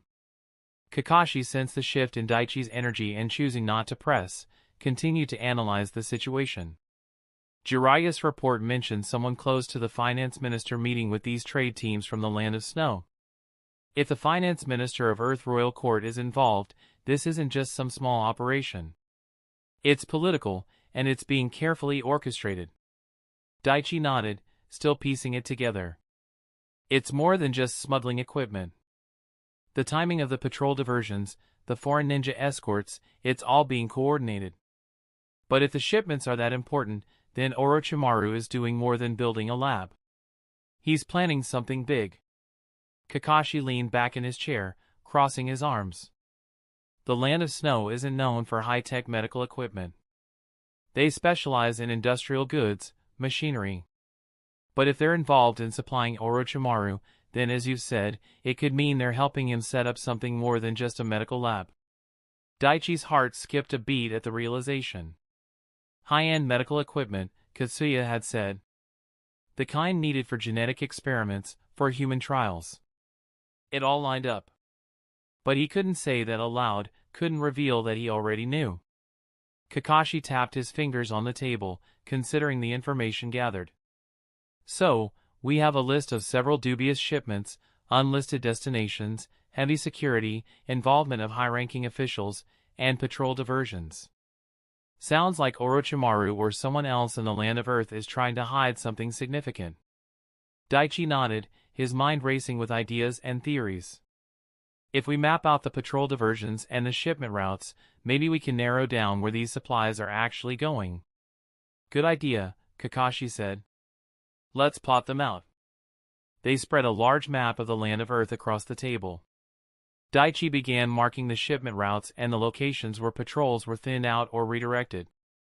Here, Daichi pointed to a mountainous region far from any major settlements. This area shows consistent patrol diversions after each shipment. Kakashi studied the map. Difficult terrain, minimal population, and strategically isolated. An ideal place to keep something hidden. Like a secret facility, Daichi suggested, testing the waters. Kakashi glanced at him. You're thinking there might be a building out there somewhere? It's possible, Daichi replied. The combination of secretive shipments and patrol manipulations tells us they're protecting more than just trade goods. Kakashi, who was lost in his own thoughts, spoke up again. This terrain you've highlighted, he said, pointing to the map, it's not just difficult, it's nearly impossible to access without advanced knowledge of the area. Hidden stone patrols cover most of the routes, but if they're being diverted... Daichi finished the thought. Then whoever's moving those shipments could slip through undetected. And once they reach the base... Kakashi's eye focused on Daichi. You're thinking Orochimaru is using this lab for something other than research, aren't you? Daichi hesitated. I don't have proof yet, but so much equipment being smuggled in and the secrecy surrounding the whole operation, it doesn't feel like it's just about medicine. It feels like preparation for something bigger. Something dangerous. Kakashi was quiet for a moment, letting Daichi's words hang in the air. Then he nodded. You might be right. But we can't act on suspicion alone. We need more concrete evidence before we can confront the hidden stone or Orochimaru. Daichi exhaled, grateful that Kakashi hadn't pushed him further. He knew Kakashi was sharp enough to sense that there was more going on, but for now, he kept his silence. So, what's our next step? Daichi asked, trying to refocus on the mission. We continue to gather intel, Kakashi said, his voice calm but decisive. I'll report these findings to the Hokage. Meanwhile, you keep digging through these records. Focus on narrowing down the exact location of the lab, and see if there's any more information about these shipments. Daichi nodded, determined. Understood. As Kakashi stood and prepared to leave, he placed a hand on Daichi's shoulder. Good work, Daichi. Your analytical skills are impressive as always. Daichi looked up, a hint of a smile on his face. Thank you, Kakashi-sensei. Kakashi's eye crinkled with a smile. Keep digging through those files. We'll need every piece of information we can get. Daichi watched as Kakashi walked away. His heart was still racing. He had considerably narrowed down his search field and he knew what Orochimaru was planning. But now, he had to tread carefully. One wrong move, and everything could fall apart. The pieces are coming together, but the real game is just beginning. The hidden entrance to Orochimaru's 8th base was concealed somewhere below the forest floor, but he had no intention of entering just yet. He knew he had been detected the moment his chakra brushed against the subtle defenses scattered throughout the area. Without hesitation, Ox reached into his pouch and pulled out the kunai the third Hokage had entrusted to him. The seal etched into the blade was unmistakable, bearing the signature of the second Hokage, Tobirama Senju. He channeled a pulse of chakra into the kunai, activating the seal. Hiruzen had given him strict instructions before he left the Leaf Village: when you reach the location, use this kunai. Help will arrive. He gripped the handle, feeling the weight of it, and without a second thought, he flung it into the ground near the entrance. The kunai embedded itself in the earth, its seal glowing faintly as it activated. Deep beneath the Hokage Tower in the Leaf Village, in a dimly lit chamber known only to a select few, Jiraiya sat cross-legged, his eyes closed in deep concentration. Perched on his shoulders were the two great Toad Sages, Fukasaku and Shima, their expression serious, a stark contrast to Jiraiya's usual jovial demeanor. Today, there were no jokes, no light-hearted banter. Jiraiya was in sage mode, fully prepared for what lay ahead. Beside him stood Tobirama Senju, the reanimated second Hokage. Clad in his traditional armor, his white hair framed a face marked by sharp lines and sharper eyes. His presence was imposing, a testament to the power he wielded in life and retained even now. Suddenly, Tobirama's eyes snapped open. "It's time," he announced, his voice steady but urgent. Jiraiya opened one eye, glancing over. "Ox has signaled?" Tobirama nodded. "He activated the seal. We're moving out." "Good. We've waited long enough," Jiraiya muttered, his voice low but steady. He clenched his fists and felt the power of the sage mode thrumming through his body. Fukasaku spoke up, his tiny voice carrying weight. "Stay alert, Jiraiya boy. We don't know what's waiting for us." "Got it," Jiraiya replied, standing up smoothly. "Let's hope this leads us to Tsunade. Have faith, Jiraiya. She's a tough girl. You know that." Shima spoke and Jiraiya smiled at her attempts to comfort him. "Yeah." The Toad Sage nodded and he turned his gaze toward Tobirama. The reanimated second Hokage Kage, without further words, placed a hand on Jiraiya's shoulder. In an instant, both vanished from the chamber, leaving only a faint ripple of chakra in their wake. Chapter 344, Extremely Powerful Enemies. The forest surrounding Orochimaru's main hidden base in the Land of Fire stood in eerie stillness when Tobirama and Jiraiya materialized beside Ox. The Umbu commander acknowledged them with a slight nod.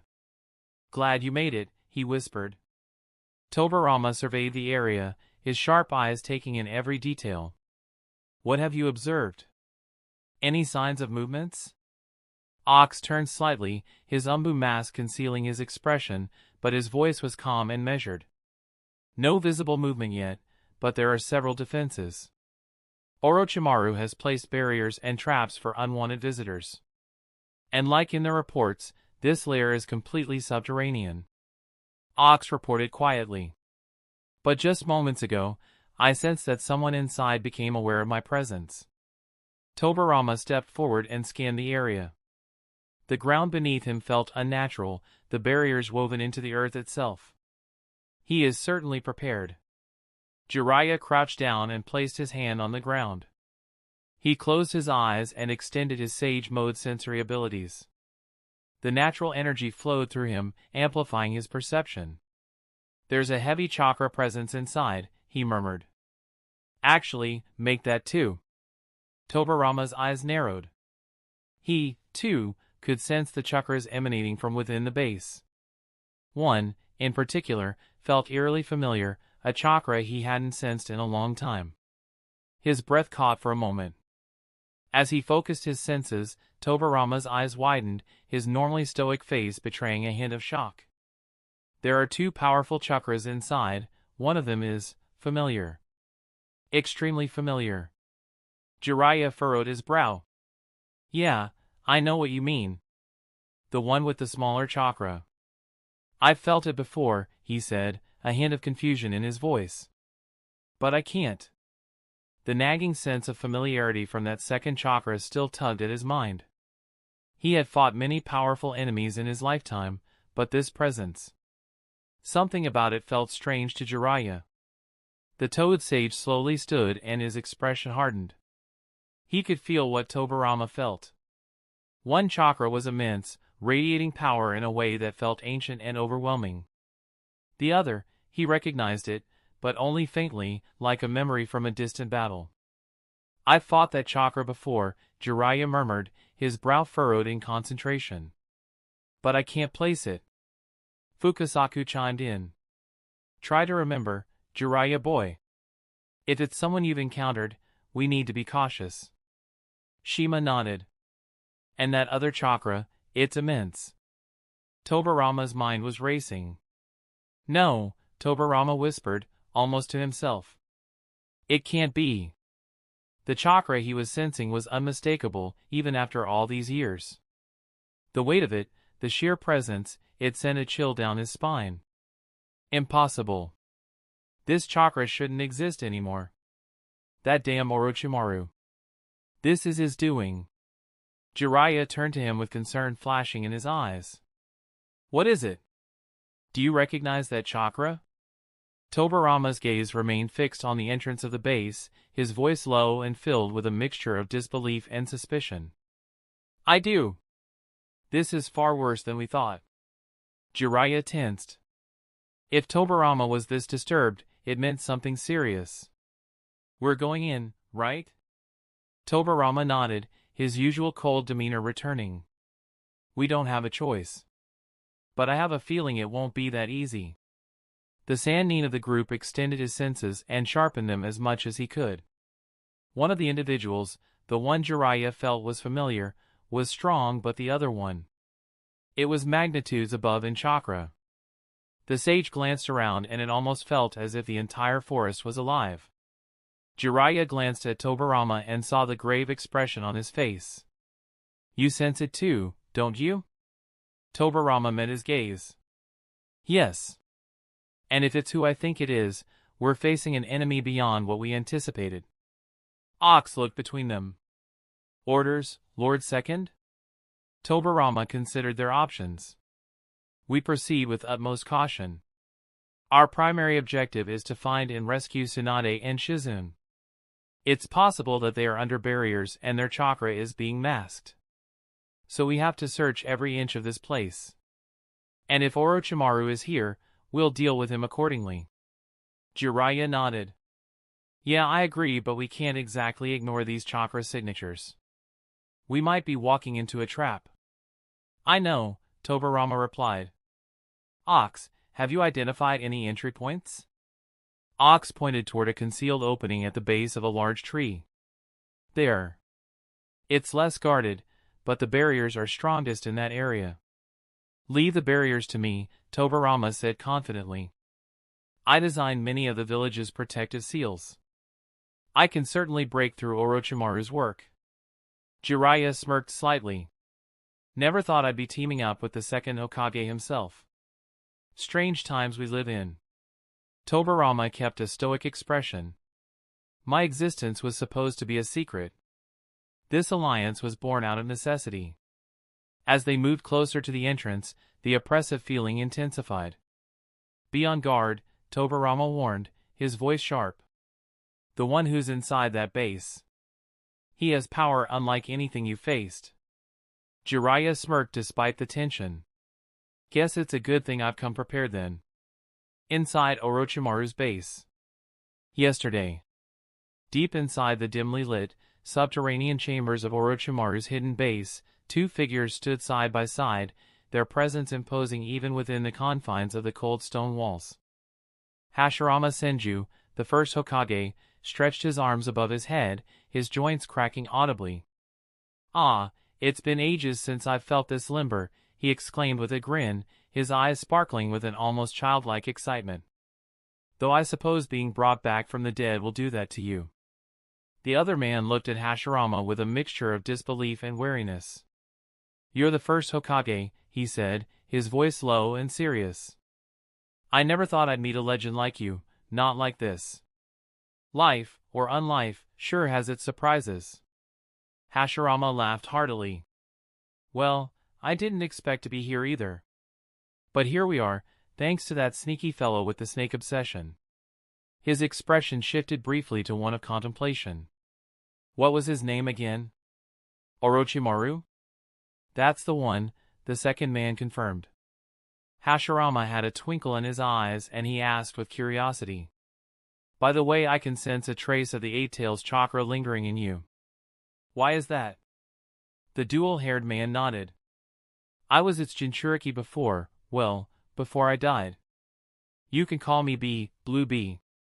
Hashirama Senju, the first Hokage, glanced at his companion with a wide grin spreading across his face.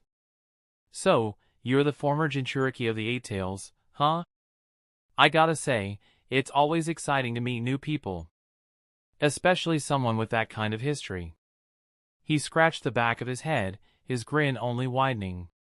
Blue Bee was silent.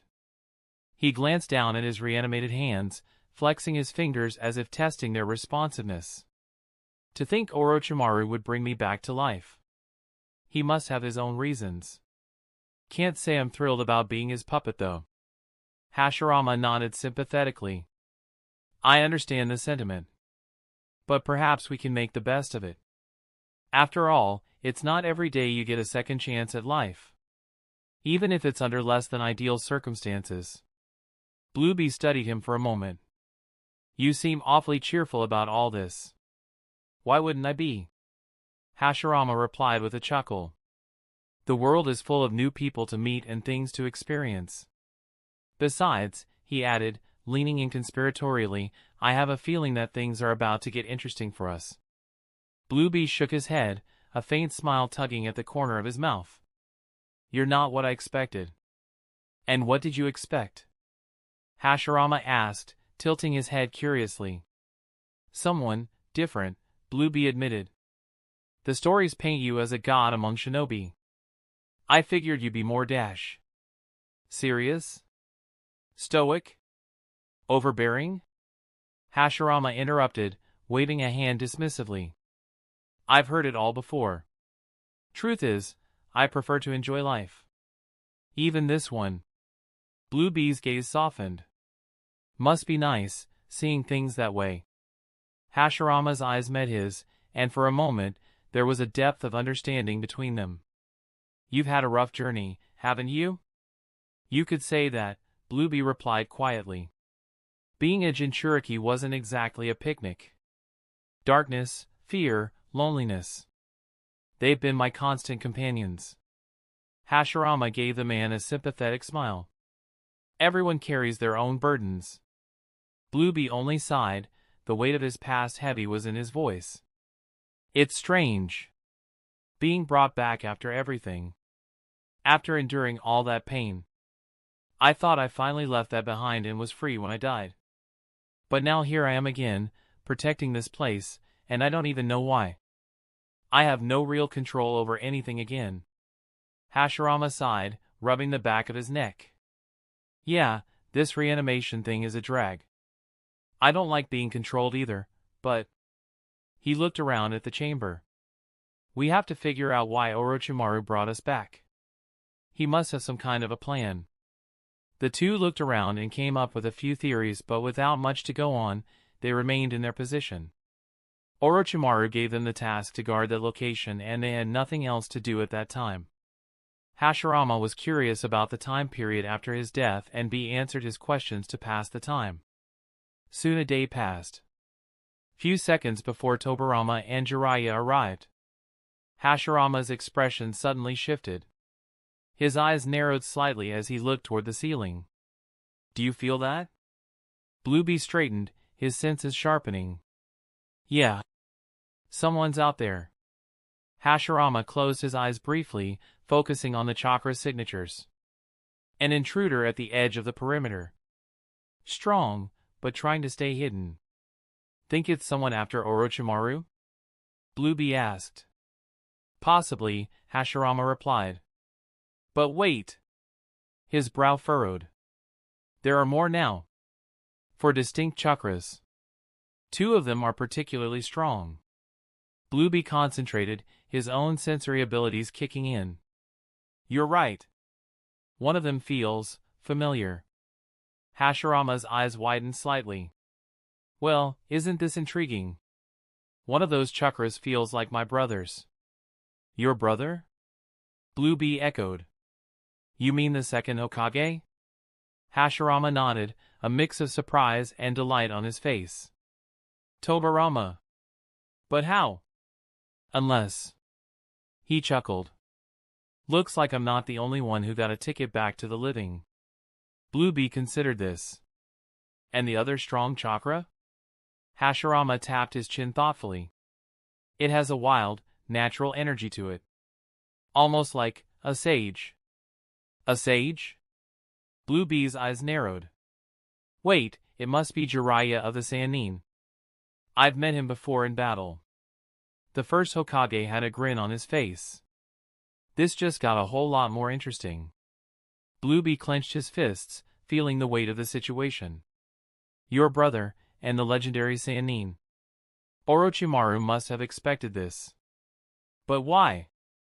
Hashirama gave him a crooked smile, though there was a shadow of concern in his eyes.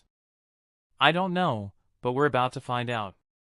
His playful side flickered for a moment. You think we should give them a proper greeting? You know, something dramatic? Bluebee gave him a flat look.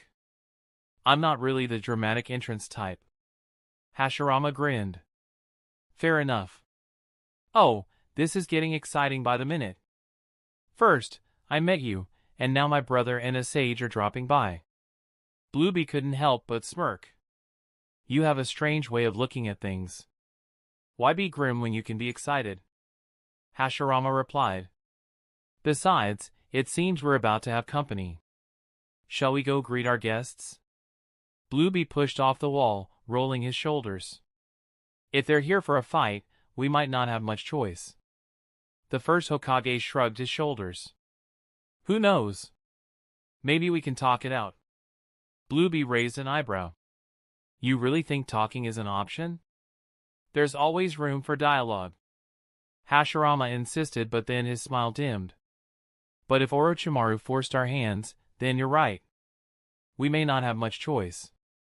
As they moved through the winding corridors of the base, the oppressive atmosphere seemed to lighten around Hashirama, his mere presence bringing a sense of vitality to the otherwise bleak surroundings. Soon they stepped out into the dense forest, the sunlight filtering through the canopy above. The air was fresh, a stark contrast to the stale atmosphere inside the base. Hashirama inhaled deeply. Ah, nothing like the smell of nature. Bluebee scanned the surrounding trees. They're close. Hashirama grinned.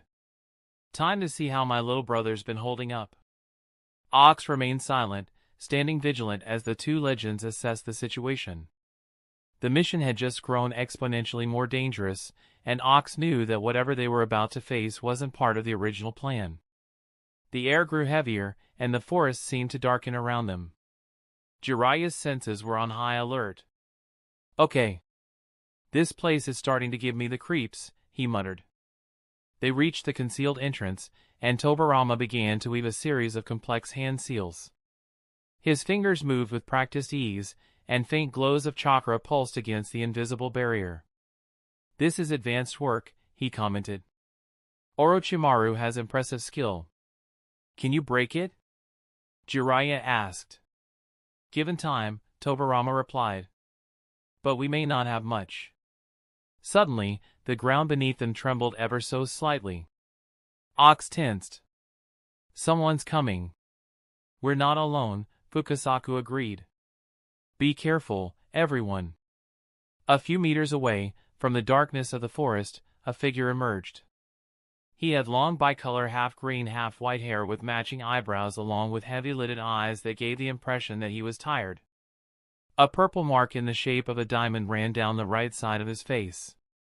He also wore the standard attire of the Hidden Cloud Shinobi, including a flak jacket over a long-sleeve V-neck outfit with bandages underneath. A fairly long sword strapped to his back, and the two most disturbing features were pupilless eyes and gray scara and the cracks running through his face. Jiraiya's eyes widened. Wait a minute. I've seen you before. The man stepped forward, a stoic expression on his face. It's been a long time since we saw each other, Jiraiya. Tobirama studied the newcomer. You're not Orochimaru. Who are you? The man turned his gaze on Tobirama and his eyes widened in recognition. Hearing that you're back and seeing it are two different things. Jiraiya snapped his fingers. I remember now. You were the Eight-Tails Jinchuriki before Killer Bee. You're Blue Bee. The man's eyes flickered with surprise. Ah, so you do remember. Our paths crossed long ago. Fukasaku frowned. Jiraiya boy, this isn't good. If he's here, things are more complicated than we thought. Tobirama's expression remained stern. Why are you summoned here? Do you know what Orochimaru is planning? The former Eight-Tails Jinchuriki shook his head. I don't know. For some reason, Orochimaru wants us to guard this location.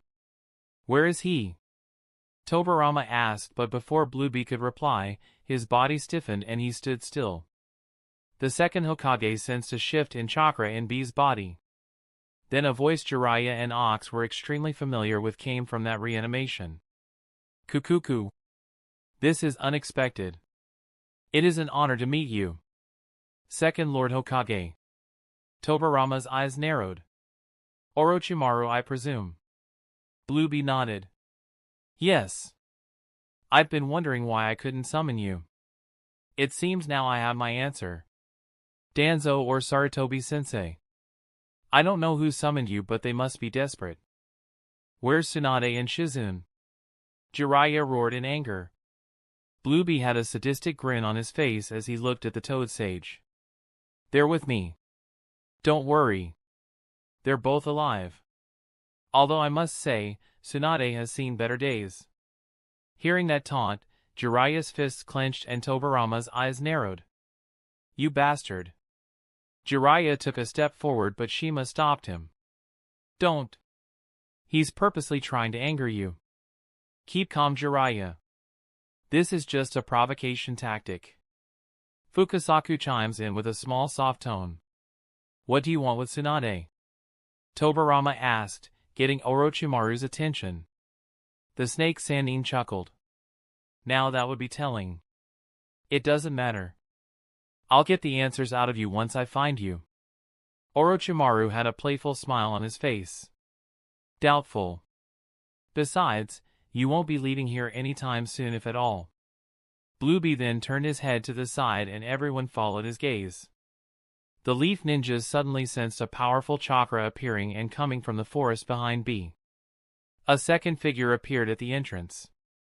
Draped in armor reminiscent of ancient times, with flowing dark hair and a commanding presence, he exuded an aura of power that was both awe-inspiring and terrifying. His eyes met Tobirama's, and time seemed to stand still. Tobirama's breath caught. You. The armored man smiled softly. It's been a long time, brother. Jiraiya looked between them, shock evident on his face. Brother? Wait, is that? Tobirama clenched his fists. Hashirama Senju. Hashirama merely smiled as he looked at the group of Leaf Ninjas. Seems we're both walking in the realm of the living once more. It's good to see you again, Tobirama. Jiraiya was stunned. The first Hokage? This is impossible. Umbu Commander Ox was equally stunned.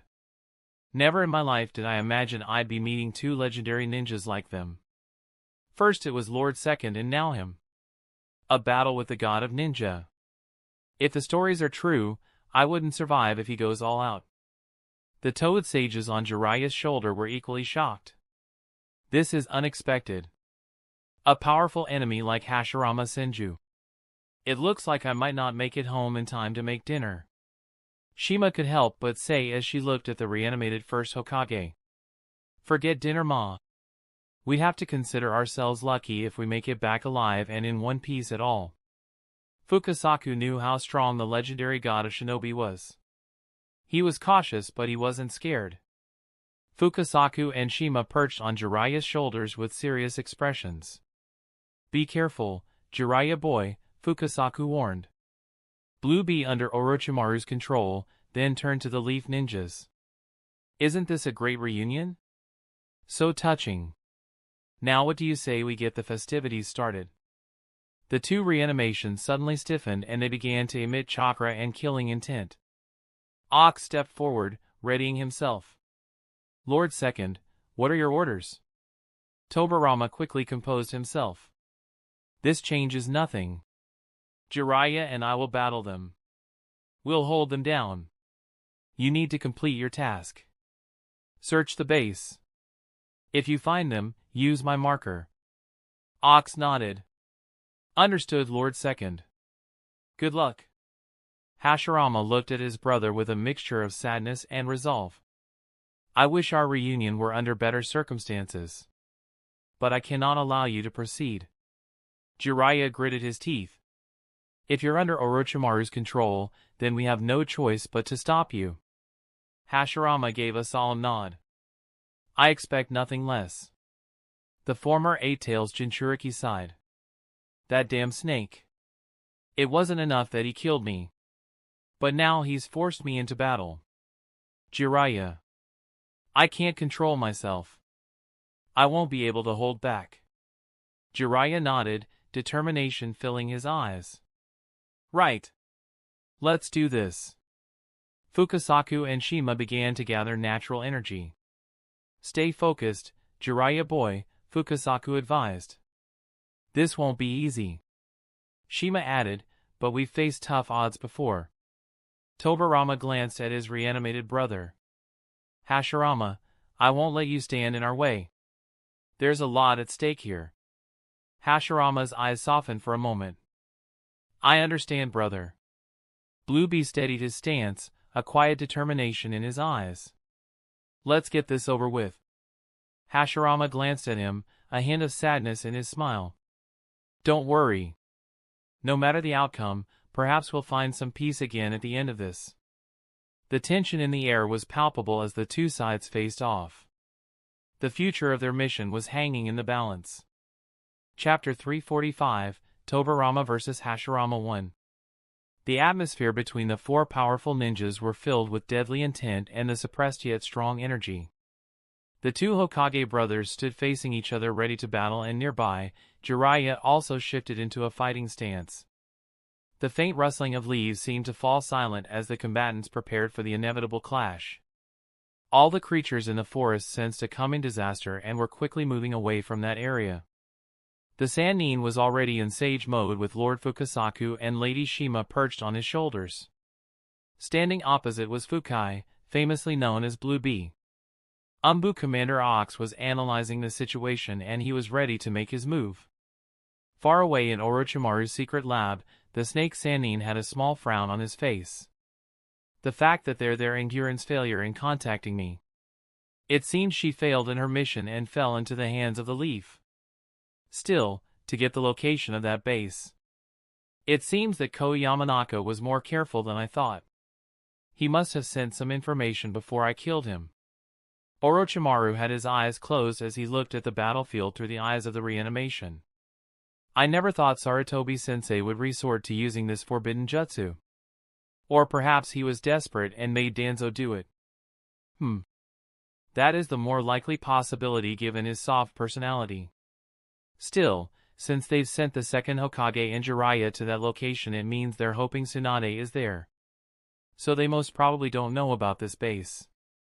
I suppose I should count that as my victory. I can't always have everything go my way." The snake Sannin opened his eyes and a small sinister smile grew on his face. "I should keep them busy for as long as I can." Suddenly he made a ram seal with his right hand. On the battlefield in the Land of Fire, a change suddenly took place in the first Hokage and the eight-tailed Jinchuriki. Their bodies stilled and the spark of life vanished from their eyes. The two reanimations suddenly seemed no different than walking emotionless puppets. Jiraiya and Tobirama immediately took notice of the change. It's starting. Orochimaru erased their personality. This is it. Tobirama spoke in a low voice to Jiraiya. The Toad Sage nodded and his eyes slightly narrowed.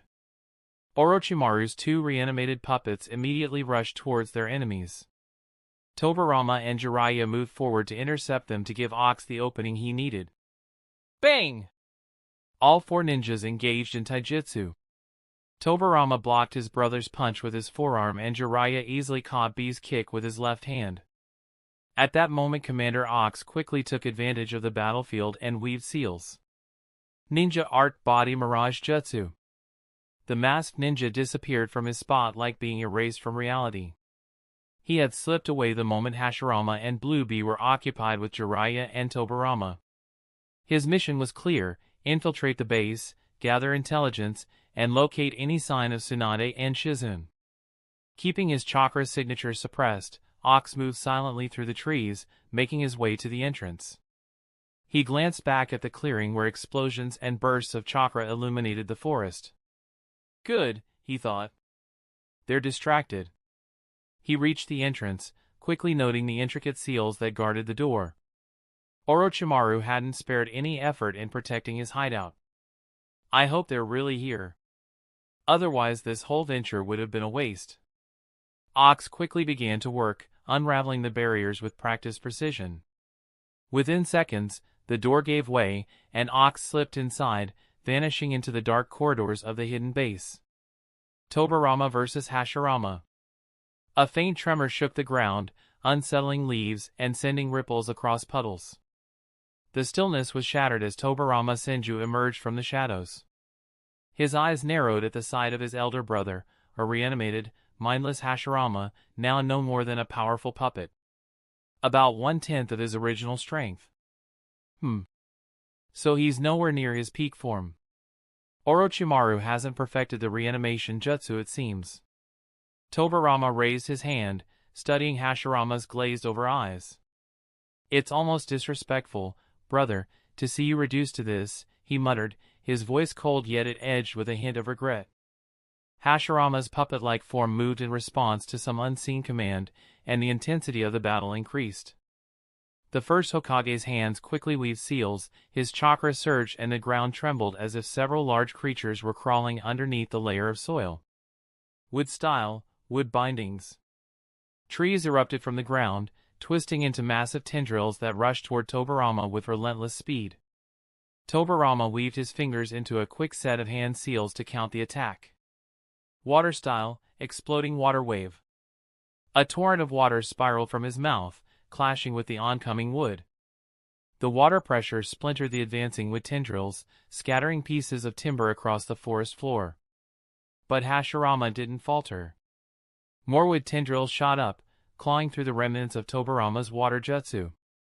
Tobirama leaped back a couple meters, his mind analyzing each of Hashirama's movements. Even with only a fraction of his power, he's relentless, he muttered. Without wasting another second, with a swift step, Tobirama charged forward, meeting Hashirama in an intense clash of taijutsu. The older Senju's mechanical eyes tracked Tobirama's movement, and he swung his fist in a sharp, controlled arc. Not as fast as when he was alive. Tobirama noted internally and ducked under it. He countered with a rapid jab to Hashirama's ribs. The first Hokage twisted, absorbing the blow, then retaliated with an elbow aimed at Tobirama's temple. Tobirama raised his forearm, deflecting the strike with a quick parry.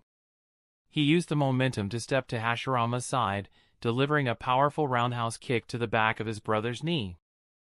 Hashirama stumbled and fell to one knee but quickly regained his footing.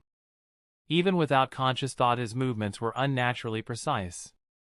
With no hesitation, he spun, aiming a vicious palm strike toward Tobirama's chest. Anticipating the move, Tobirama sidestepped and caught Hashirama's wrist, twisting it to destabilize him.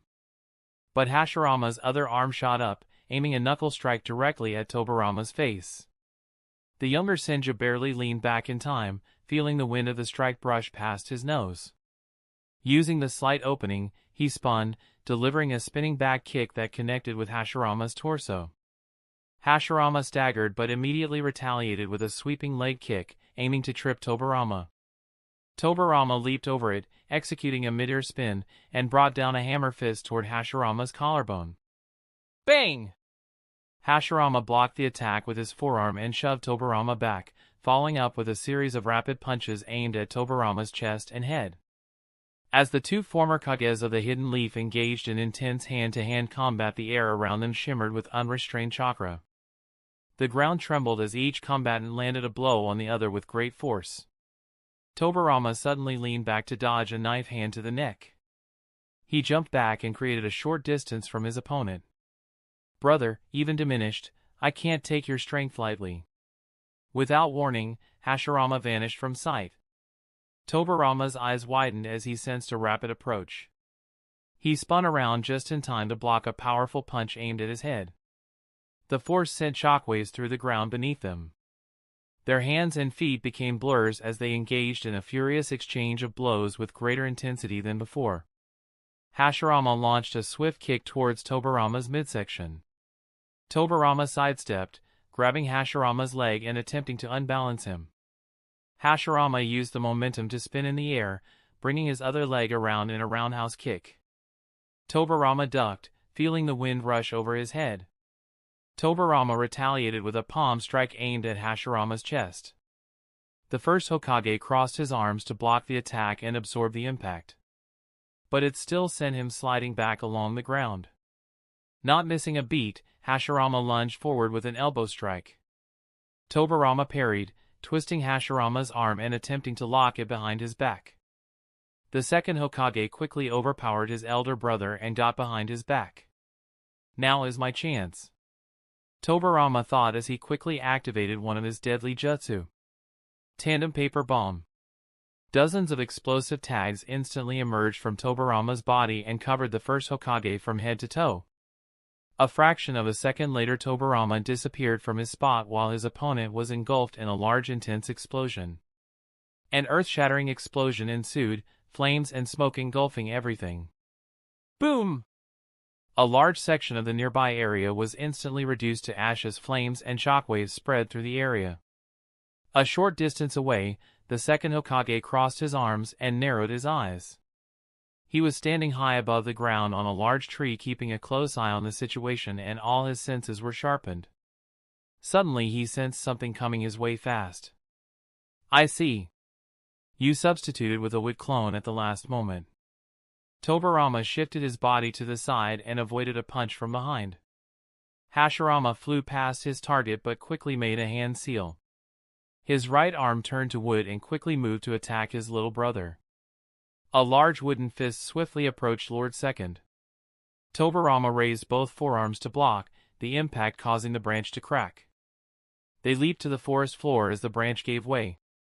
The moment they touched down, Hashirama closed the distance, aiming a knee at Tobirama's ribcage. Tobirama deflected it with his shin, the clash echoing like thunder. He followed up with a rapid series of punches, left, left, aiming for vital points. Hashirama weaved through them, his movements smooth despite his puppet-like state. The powerful chakra in his body surged and quickly began to counter-attack with just as much intensity. Dodging each punch in a tight, rhythmic motion, Tobirama took a half-step back and countered with a quick jab followed by a powerful uppercut.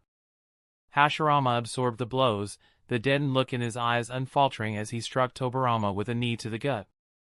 Tobirama, narrowing his eyes, stepped back as Hashirama pressed the advantage. Enough of this, Tobirama muttered, jumping back to gain distance. With a swift motion, Tobirama formed hand seals, channeling his chakra. Water style, Water Dragon Bullet. He thrust his hands forward, and a roaring dragon of water erupted from his surroundings, surging toward Hashirama with incredible speed. Hashirama reacted instantly, slamming his hands together. Wood style, Great Wood Shield.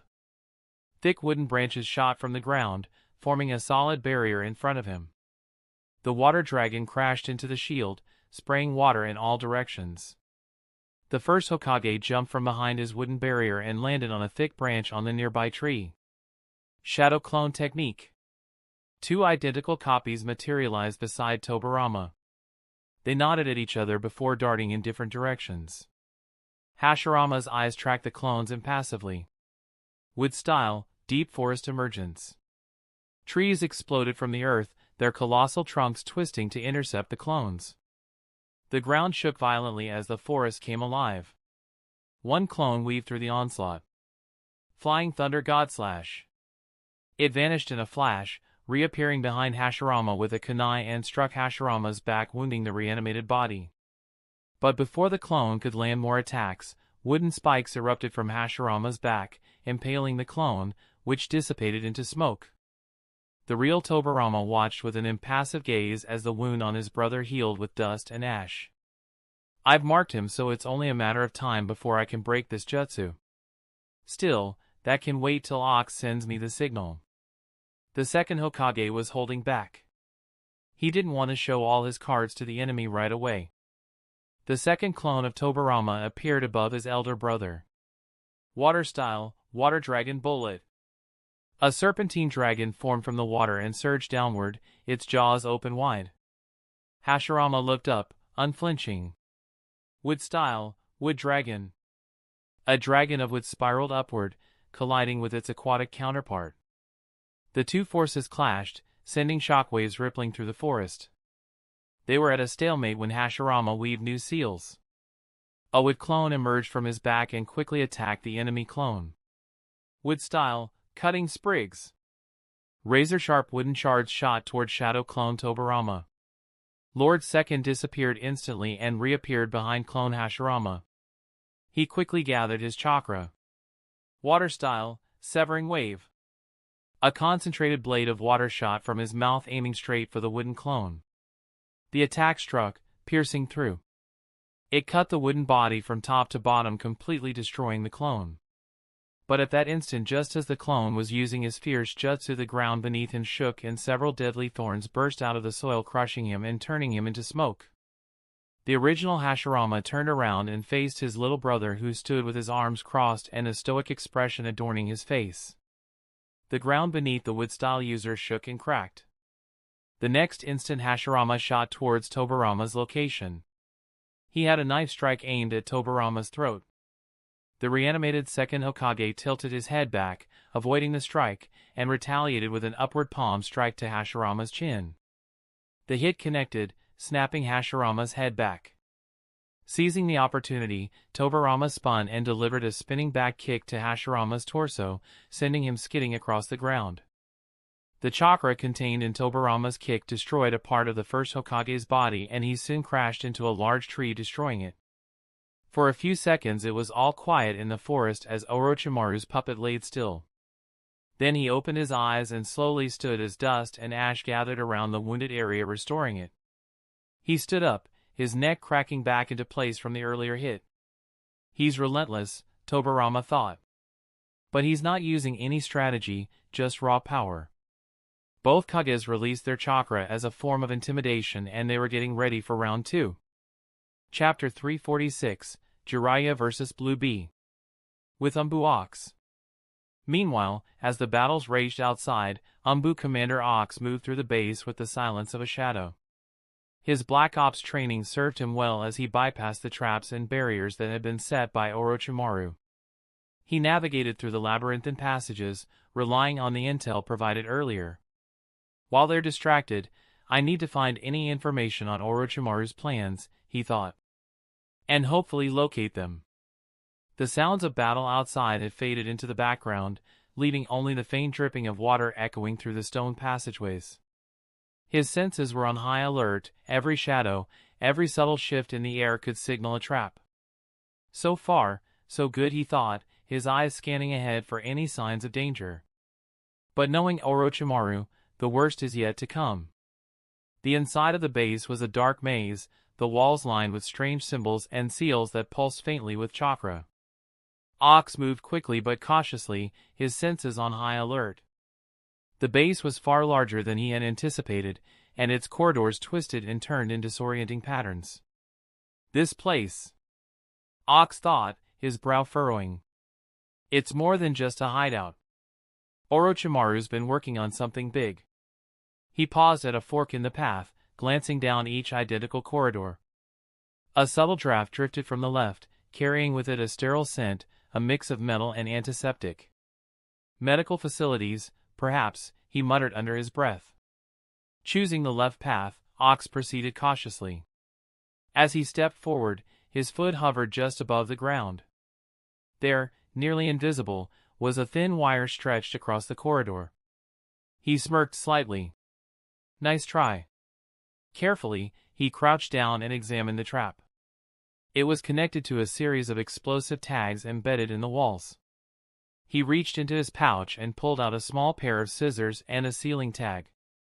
Snipping the wire with precision, he quickly placed the sealing tag over one of the explosive tags, neutralizing the entire setup.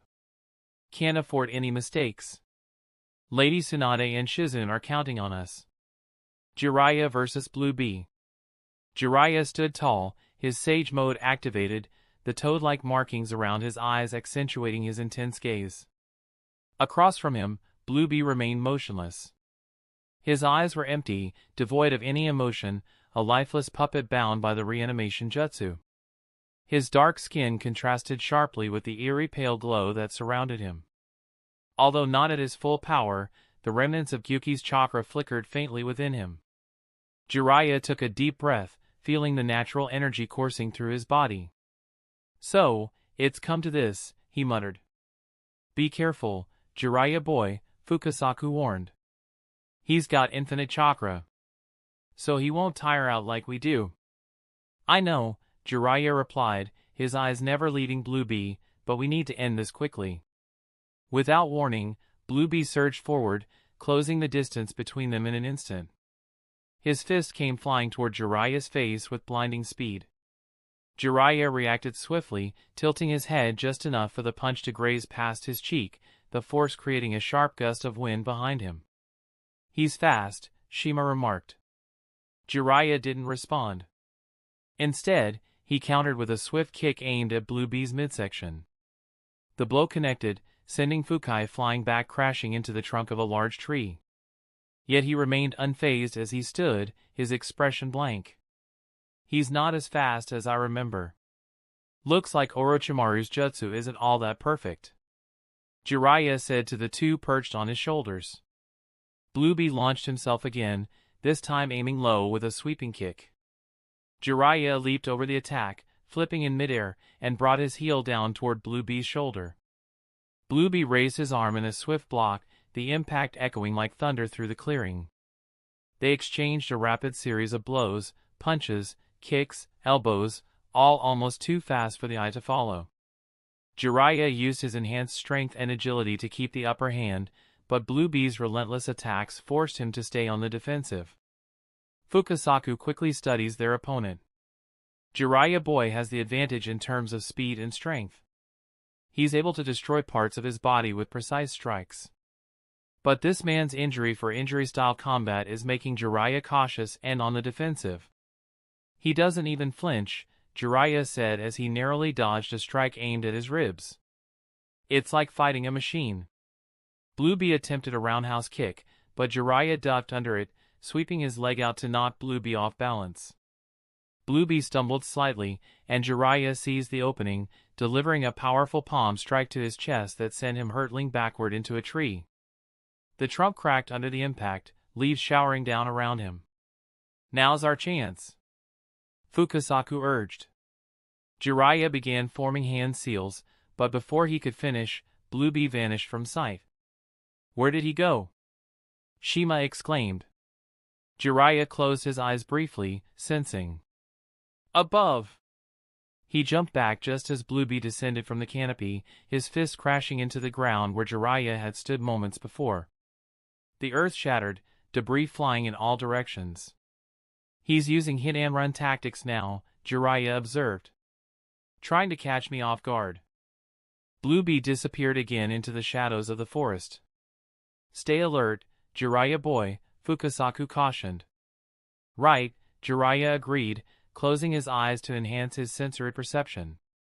The natural energy of Sage Mode allowed him to detect even the slightest disturbances. A faint rustle to his left. Jiraiya spun around, blocking a surprise attack from Blue Bee. Their forearms clashed, and Jiraiya felt the immense strength behind Blue Bee's strike. But to him who had nature chakra running through him, it was nothing. "You're not getting me that easily," Jiraiya said, forcing Blue Bee away. Without pause, Blue Bee attacked from another angle, moving with unnatural speed. Jiraiya countered each move, their combat escalating in intensity.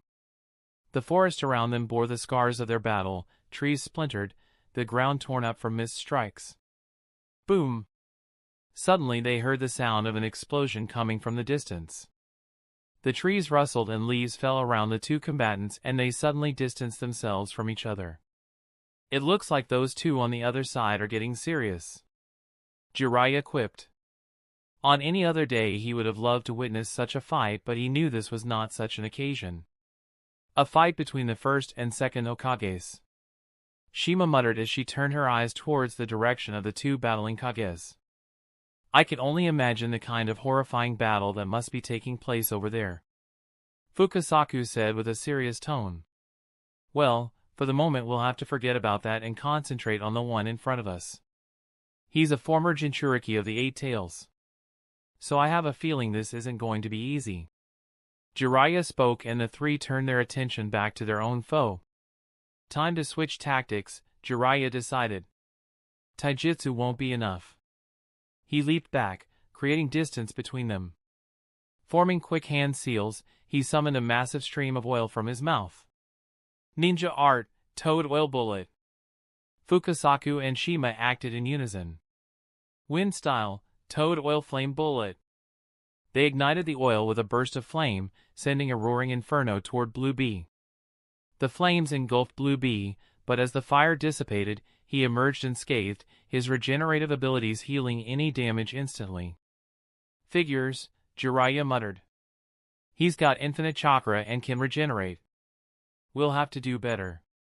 Blue Bee responded with his own jutsu, slamming his hands onto the ground. Lightning style, electromagnetic murder. Electricity arced across the battlefield, the ground sizzling as dozens of bolts of lightning shot toward Jiraiya. Jiraiya weaved seals and slammed his palms together. Earth style, mud wall. A solid barrier rose from the earth, absorbing the lightning strikes. As the wall crumbled, Jiraiya charged forward, weaving hand seals. Sage art, bath of boiling oil. He unleashed a massive torrent of boiling oil, wind, and fire, combining into a devastating wave that surged toward Blue Bee. The explosion rocked the forest, a plume of smoke rising into the sky. Did that get him? Shima wondered. But as the smoke cleared, Blue Bee stood with a large portion of his body engulfed in fire. Yet his face showed no emotion. The destroyed part of his body had dust and ash swirling around it after a few seconds and was regenerating. But even so, more than a third of his body was still covered in flaming oil. There's a few seconds of gap before his body starts his regeneration. Jiraiya made his observation and spoke in a calm voice. Blue Bee's eyes flickered for a moment, a faint glow emanating from within. Suddenly, a shroud of dark red chakra enveloped him, the first form of the tailed beast cloak. 8 flickering tails swayed behind him, the raw power causing the air to vibrate. He's tapping into the 8 tails chakra now? Fukasaku noted grimly. What? Even though he's dead he can use 8 tails chakra? I thought there was a new Jinchuriki in the Hidden Cloud Village after his death. Shima was also puzzled at this turn of events. There is. Killer Bee. The current Raikage younger brother. Jiraiya spoke and his expression hardened. This just got a lot more complicated. If he can go full-tailed beast it'll be a headache for us. Fukasaku and Shima were gathering chakra and getting ready for any surprise attacks. But Jiraiya calmly analyzed the situation. This is just the first cloak. Based on my understanding of him, he'd have used a much higher level of tailed beast chakra. Is he just waiting for an opportunity or is this his best? I can't make any rash judgment. I'll get the answers once I fight him. Blue Bee roared, a hollow, unsettling sound, and charged with newfound speed. The ground cracked beneath his feet as he propelled himself toward Jiraiya. Jiraiya barely had time to react before Blue Bee was upon him. He raised his arms to block, but the force of the tailed beast's chakra-enhanced punch sent him flying backward, smashing through several trees before he skidded to a halt. "Jiraiya boy! Are you alright?" Fukasaku shouted. "Yeah," Jiraiya groaned, getting back to his feet. "But that one stung a bit." Bluebee didn't relent. He formed a ball of condensed chakra between his hands, a tailed beast ball in the making. "He's trying to form a tailed beast bomb," Shima exclaimed. "But it's unstable," Jiraiya observed. "Orochimaru's imperfect reanimation can't control that much power." Seizing the opportunity, Jiraiya began forming his own Rasengan, natural energy swirling into the spinning sphere. Sage Art, Massive Rasengan. He dashed forward as Bluebee struggled to stabilize the tailed beast's ball. Just as Bluebee was about to release it, the chakra sphere imploded, backfiring and causing a violent explosion that engulfed him. Jiraiya plunged through the smoke, bringing the massive Rasengan down onto Bluebee. The attack connected, drilling Bluebee into the ground with immense force. The earth shook, a crater forming beneath them. Breathing heavily, Jiraiya leaped back, watching as Bluebee lay motionless at the bottom of the crater. "Did that do it?" Shima asked cautiously. Suddenly they sensed the ground shaking as if an earthquake was happening. "What the heck is going on?" Jiraiya focused chakra to the soles of his feet to stabilize himself. "Look over there!" Fukasaku exclaimed, and the gaze of the other two moved to where the old toad was pointing. They saw the first Hokage standing atop a large wooden golem where Tobirama was fighting. "No way!" Jiraiya's eyes widened as he sensed the chakra in that large puppet golem jutsu. Fukasaku had a solemn expression on his face. "This is the power of the first Hokage, the legendary shinobi who stood at the pinnacle of his era." For a moment, there was silence. Suddenly they heard a sound and their attention was back towards their own enemy. The tailed beast chakra around Fukai began to swirl again, pulling his shattered form back together. "He's regenerating," Fukasaku warned. "We need to seal him." "Right," Jiraiya agreed, pulling out a sealing scroll from his robe. "I was hoping to save this, but we don't have a choice." He unfurled the scroll, spreading it across the ground.